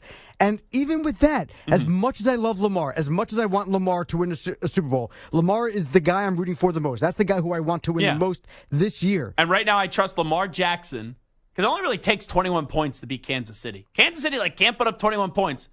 I trust Lamar Jackson to get... I trust actually quite a few teams. Even if I gave you Kansas City home field advantage, and I've been critical of the Dolphins, and the Dolphins lost to Kansas City in a game that should have never been played in Germany, but was played in Germany. Dolphins, and they wouldn't have to go into Kansas City, but let's just say for the sake of it, Dolphins go into Kansas City, I trust the Dolphins. Bills have to go into Kansas City, I trust the Bills. The Ravens have to go into Kansas City, I trust the Ravens. You know what? Because of their defense, I trust the Browns too. I trust the Browns too. And that's where I would draw the line in the sand. Everybody else, I wouldn't really trust. But those are 4 teams there. You're trusting Joe Flacco over Patrick Mahomes. But here's what you're missing. It's not that I'm trusting Joe Flacco over Patrick Mahomes. We all know Patrick Mahomes is better. I know what it's like to be in the penthouse. I know what it's like to be in this spot where everyone's doubting you. And some years, when people doubted Tom Brady, it was fair. Other years, it was flat out ridiculous. And this Chiefs team, they are the 2019 Patriots, where the record looked good. Oh, Brady was going to turn it around. But when you don't have the weapons, and Julian Edelman, not the same player as Travis Kelce, but Julian Edelman was banged up. Kelce is clearly banged up, or he's declining right in front of our eyes. When your guy isn't the guy, and you have nothing else, you ain't going to find the way to get to where you used to go. Now, don't get me wrong. I would not want to see Kansas City in the playoffs because it's Mahomes and it's Reed. I'd rather have another option, but I don't think they're getting to the Super Bowl. All righty, real quickly, let me get Deebo Samuel as I crumpled up my piece of paper and threw it across the room because I was just annoyed with what Samter was saying. Let me get Deebo Samuel on with Kay Adams responding to Cam Newton and also Micah Parsons, I guess, always talking about the 49ers. First of all, Cam Newton stopped texting my phone, bro. He was a fan 2 weeks ago. That's mad crazy. You wanted me on your podcast after talking about my quarterback, which is funny to me.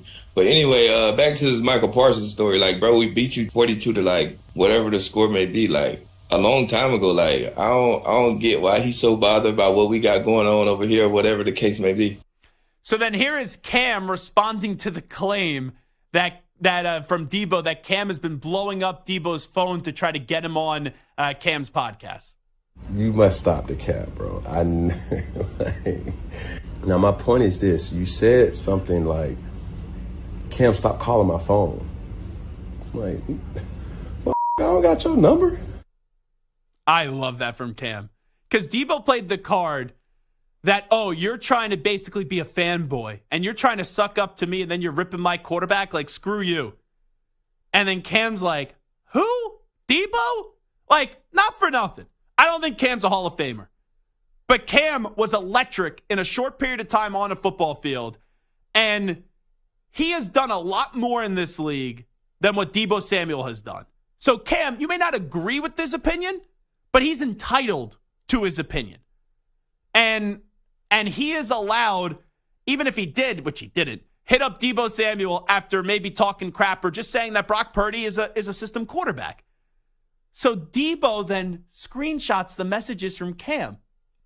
But here's the problem. It was a prank.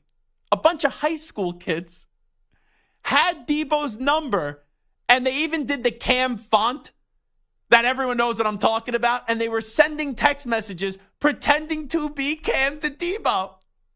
And selfishly, I love it. Because Deebo Samuel hung up on me when he was begging for Ashley, his publicist. Hang up the phone on Zach. Do so. He's asking me about the Eagles. I don't like it. Well, where was Ashley? Ashley needs to be with Deebo 24/7 when he's on the phone.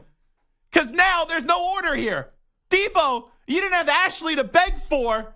And now all of a sudden, you got some high school kids pranking you, pretending to be Cam. Oh, Deebo. You dropped the ball in this one. And it's a little karma. It's a little Zach Gelb Show karma. How dare you hang up the phone on me? How dare you? Oh, I love it. I have a question for you. Mm-hmm. What did he ask you about? What did you ask him about in regards to the Eagles that made him so mad? So he ended up being right where he said if Brock Purdy didn't get hurt, they would have blown out the Eagles. Okay. Yeah. And I just simply asked him, like, why do you think that? Because I was genuinely curious. And then I followed it up with, he gave me a short answer. I go, oh, well, it sounds like you still don't believe it. He's like, no, I do. And then I go, what do you think's going to happen when you guys play in whatever it was, week 13, week 14 over the summer? And then he starts going, Ashley. And then this Ashley jumps on the phone and goes, Debo has to go to whatever camp he was at. He has to go to some camp. And he hung up the phone on me, and then I may have just ripped him apart on the air. May have. Yeah, definitely did. Yeah, this isn't a good look for Debo. It wasn't. Now, guys like Torrey Smith were like trying to tell me how to interview. And they were saying, oh, you had one of the best wide receivers in the league. Like, you could have asked him different things. Like, I have a job to do. Yeah, and you do your job. I have members of the listening audience that were curious about his comments. He ran his mouth the entire offseason. So what, when I get him on in the summer, I'm not going to ask him about that? Yeah, there was a question that had to be asked. Yeah. You know what needs to happen? Mm-hmm. He needs to come on and talk to somebody about these text messages. That's what the people need. You know what? Need him to come and do that. I may need to become best friends with a bunch of high school kids. Because I got a lot of numbers. Oh, I want to talk to those kids, actually. That's who I want to hear from. I don't have Devo's number, but I think I could get it if I end up calling up those high school kids. Get the number from Devo Samuel. But where is Ashley? I got to know Ashley. Where are you? Ashley needs to be with Debo 24/7. Remember when the Cowboys hired Dez, babysitter to follow like Dez Bryant, a security guard? Yep. They need to hire Ashley 24/7, the 49ers, so Debo's not getting pranked by a bunch of high school kids. You're better than that, Debo. You're a great wide receiver, a great player. You can't be getting pranked by high school kids. It's not a good look. No. Debo took these screenshots down, right? These went down. Are they still up? I think he did take them down because he realized he got. And then I saw some video last night of this kid who had the number, called him. He's like shaking. He's like, Debo, a lot of kids look up to you. And Debo's just like, yeah. Oh, Debo. They got him. What do you say? Debo. I do kind of hope he gets to the Super Bowl and then drops like a pass to lose the game. That would be fun. You are all about the karma here. He dropped my phone. He dropped my phone call. It'd be nice if he drops a ball in the big game. Man, it's like that. Petty. It's not petty. It's I'm having a little fun. Debo had fun. I can't have fun. You know what else needs to happen? You need to see him Super Bowl week. If they get the Super Bowl, you need to see him. So, that would actually. You know what? That's a great idea. I'm Media night. I'm going. I'm here for the drama. That's what I'm here for. Yeah. No, I've had Debo on in person before. Yeah. And I will say, going back to that incident, I did have a PR person, not named Ashley, reach out to me afterwards and apologize because they thought Debo was in the wrong. Well, that was a good job. Because they listened the entire interview and they knew like Debo from the jump. And I even tried to butter him up in the beginning. There was some viral video of him on a treadmill that was pretty cool. And I made like some joke like, I can't run 20 miles per hour. Right. And people were giving him like crap for the video. They thought he should have been running faster. It was so stupid. And like we shared a laugh. And then after that, anything I asked him, he just wanted no part of the conversation. Good job by the you know at what? least the PR team. I take that back. I want Debo to win Super Bowl MVP. But Super Bowl week, I want him to be there. I want the meeting to go down. Yeah. Hey, Debo, you remember hanging up on a talk show host this summer? Hey, it's me. How you doing, buddy? CBS Sports Radio host gets his credentials revoked at the Super Bowl. Wow. You'll be good. Just the lesson out here is anybody can get got. You can get catfish. That's the lesson here. And you know what? I did interview Manti Te'o once about his girlfriend who never existed. There you go. Linnea Kakua, I believe her name. You remember how that went. Yeah. Zach Gelb Show, PSA coming up next. Update time. Here is Dexter Henry. CBS Sports Radio. Sports Flash. All right, thank you, Zach. The college football playoff semifinals, they go down on New Year's Day. Alabama quarterback Jalen Milroe let it be known that a former coach didn't believe in him. Shoot, all my life, even when I was in college. Shoot, my own offensive coordinator, Bill O'Brien, told me I shouldn't play quarterback. So, there's a lot of things I can, have motivation on, and that is something I have motivation from. Milroe added that O'Brien, now the offensive coordinator with the NFL's Patriots, told him multiple positions that he could switch to. However, the signal caller says he is getting the last laugh. The Crimson Tide, they will face top-ranked Michigan. Speaking of bowl games, we've got one going on at Yankee Stadium. Rutgers versus Miami in the Pinstripe Bowl. 30 seconds left. Rutgers up 31-23 over Miami. Earlier, Boston College, they knocked off SMU 23-14 at the Fenway Bowl. And kicking off at 5:45 Eastern, it's a state school battle in the Pop-Tarts Bowl, where number 18 NC State squares off with number 25 Kansas State. Later, Arizona and Oklahoma, they battle in the Alamo Bowl. Week 17 of the NFL season gets underway tonight as the Jets visit the Browns. A Browns win would put them back in the playoffs for the second time since 2002. I'm Dexter Henry. We are CBS Sports Radio, and our Twitter handle is @CBS Sports Radio. CBS Sports Radio.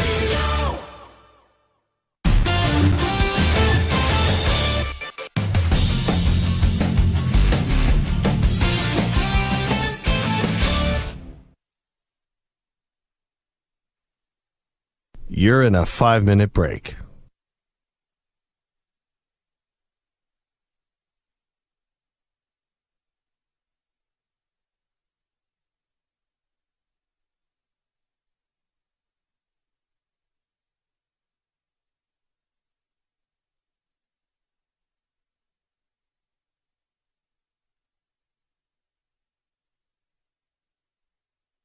Four minutes, 30 seconds remaining.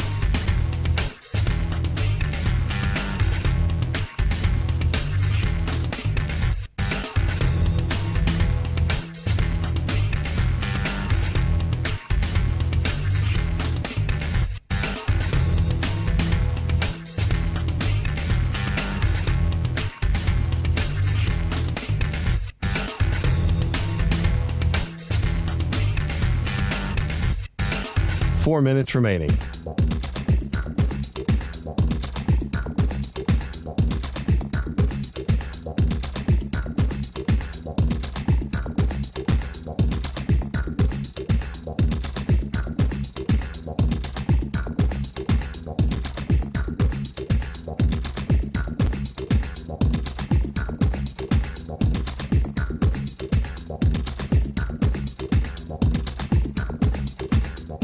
Three minutes, 30 seconds remaining.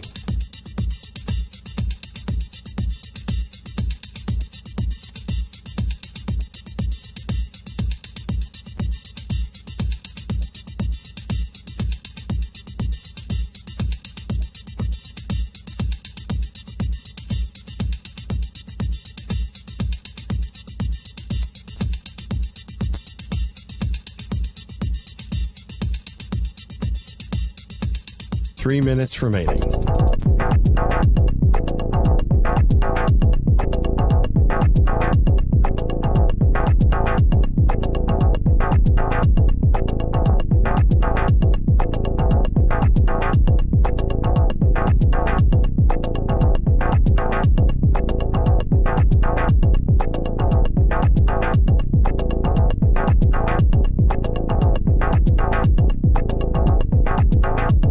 Two minutes, 30 seconds remaining.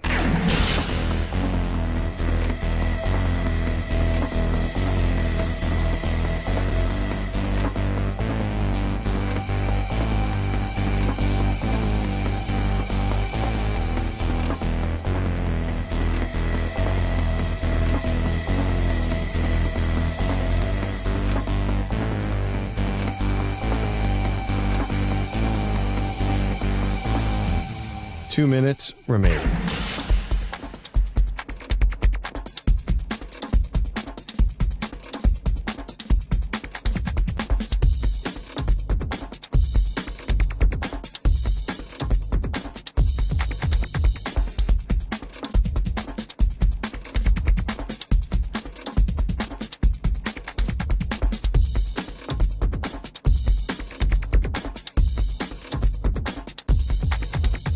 One minute, 30 seconds remaining.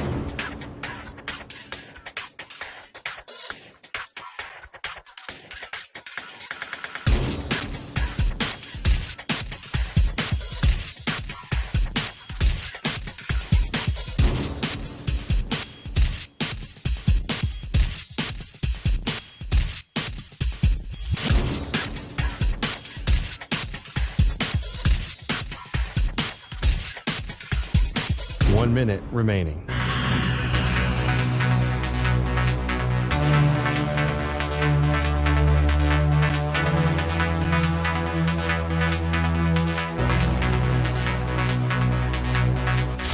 45 seconds remaining.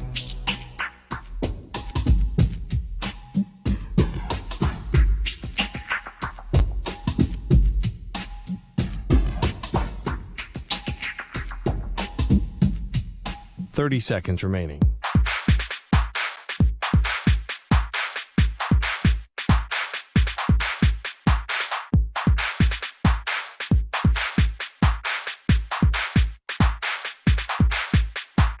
Seconds.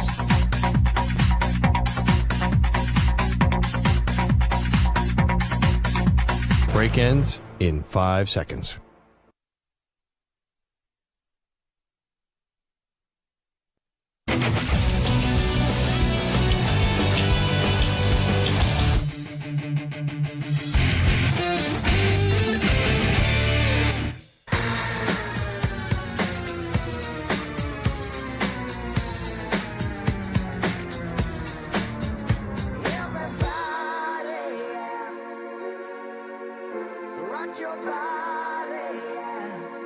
Hey, this is Howie. And this is Nick. We're from the Backstreet Boys. And you're listening to the Zach Gelb Show on CBS Sports Radio. And guess what?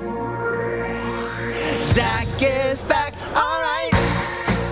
He's live. He's nationwide on CBS Sports Radio.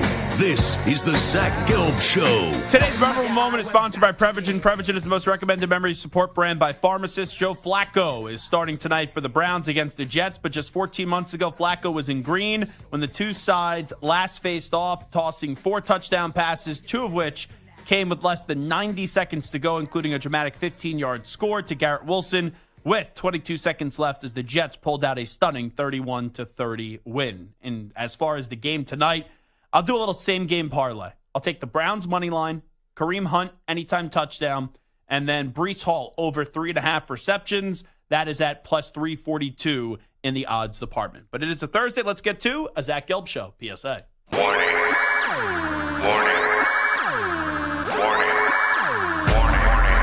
It's a Thursday.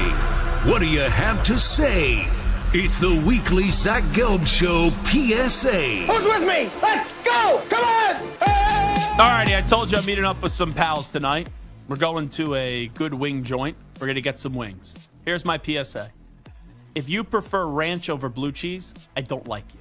Also, if when you order wings, you say, I want all flats, I got a big problem with that. Because you should rather say you would want all drumsticks. The best way to eat wings, drumsticks, blue cheese, and a ton of hot sauce. That is the Zach Gelb Show PSA on how to properly eat wings.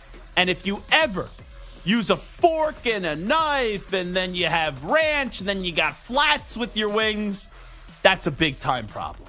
A huge problem. And I think of you in just a different way. All right, that's my PSA. All right, I guess I'll go next. This is the bowl season in college football. There are 43 total bowls. We've gotten the Tony the Tiger Sun Bowl, the ReliaQuest Bowl, the Gasparilla Bowl. Huh? There's a Pop-Tarts Bowl. There is. There's a 68 Ventures Bowl. What's your favorite Pop-Tart, by the way? Say again? Favorite Pop-Tart? I don't know. I haven't had a Pop-Tart I haven't had in 25 Pop-Tarts years. in forever, but I was a fat kid growing up.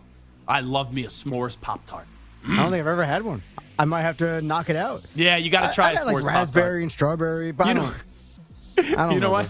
I'll buy you a s'mores Pop-Tart. I would have bought you dinner and a Pop-Tart. You still haven't got me the dinner that you owe me in a bet, you weasel. Eventually, it's going to happen. But, so my PSA is this. I want to hold my breath. People who whine and bitch and complain about too many bowl games. Oh, there's too many bowl games. Nobody cares. It's boring. You know what? The fans of the teams like it. The players, for the most part, seem to like it. The ones who don't want to play in it, they opt out and they sit around and they prepare for the draft. No one's getting hurt. There's no problems. The TVs put it on. It's content. The stadiums and the local affiliates in the local areas seem to like it. What's the problem? Stop whining. Stop bitching. It's college football. It's fun. The names are silly. And gamble on it. I'm cool. Gamble on it. It's something better. What else are you watching right now? The NBA? Come on. Hey, you watch the Pistons lose 400 games in a row, and Kevin Durant won off on another team? That's my PSA. All righty, Carlos with the K. What do you got cooking? My PSA is to all the strap hangers out there. Get out of the damn way when people are getting off the train. Oh. You don't need to rush the doors. It's not the neutral zone, all right? You're not on a snap count. Get out of the way. Let the people get off the train so we can get on it. And if you're waiting for me to move out of the way so you can get on, that's the wrong answer because I'm waiting for the train to clear out. Do you just take up too much space? No, I'm not that big of a guy. I'm not one of the pillars that's holding up the platform. You know what? Carlos actually sounds like a really intelligent person. There was someone with the Zach Gelb Show PSA. I can't remember who it was who had the same PSA a few weeks ago. The exact same PSA. Now, it's not Carlos's fault. He's not listening to every moment of every show, even though he should be, even when he's not here. Well, two great minds think alike. But Stu Kovacs had it was actually me. It was you? No, Stu had that. No, Stu had something with his backpack. Oh, that was yours? Mine was, it annoys the crap out of me, just like Carlos. It's so annoying. When the doors open, you're trying to exit, and all the people that are trying to enter just like storm the train. It's like, and Carlos and I were not small people. It's like, hello, I know you can see me. I'm trying to move. If I wanted to, and I stick my elbow out, you're going to hit the floor. So get the bleep out of the way. Yeah, I will definitely box you out, and I will stand firm. So let the people out of the way. That's my PSA. You got a little Carlos Boozer to you. I could see that. Boxing out, grabbing some rebounds, throwing some elbows. That's true. Carlos with a K. But he's Carlos with a C, right? He's Carlos with a C. Yeah, every other Carlos is wrong. Well, that's not true. But anyway, that's all the time we have today on the Zach Gelb Show on CBS Sports Radio. I'd like to thank Dante Moncrief for joining us, Todd Blackledge as well. We'll be back tomorrow. We will recap another Elite Joe Flacco victory. The Cleveland Browns are going to be getting 11 wins after tonight ends. Watch, I'll probably jinx them if that's the case. Well, you could tune in tomorrow. We'll see how we'll react to it. But we got to do a full college football playoff preview tomorrow. We got Alabama. We got Michigan. We got Texas. We got Washington. Forget about all those other bowl games that Santa just told you to care about. We got 2 that we have to preview tomorrow. All right, have a great day, everybody. We out. Bye-bye. Peace.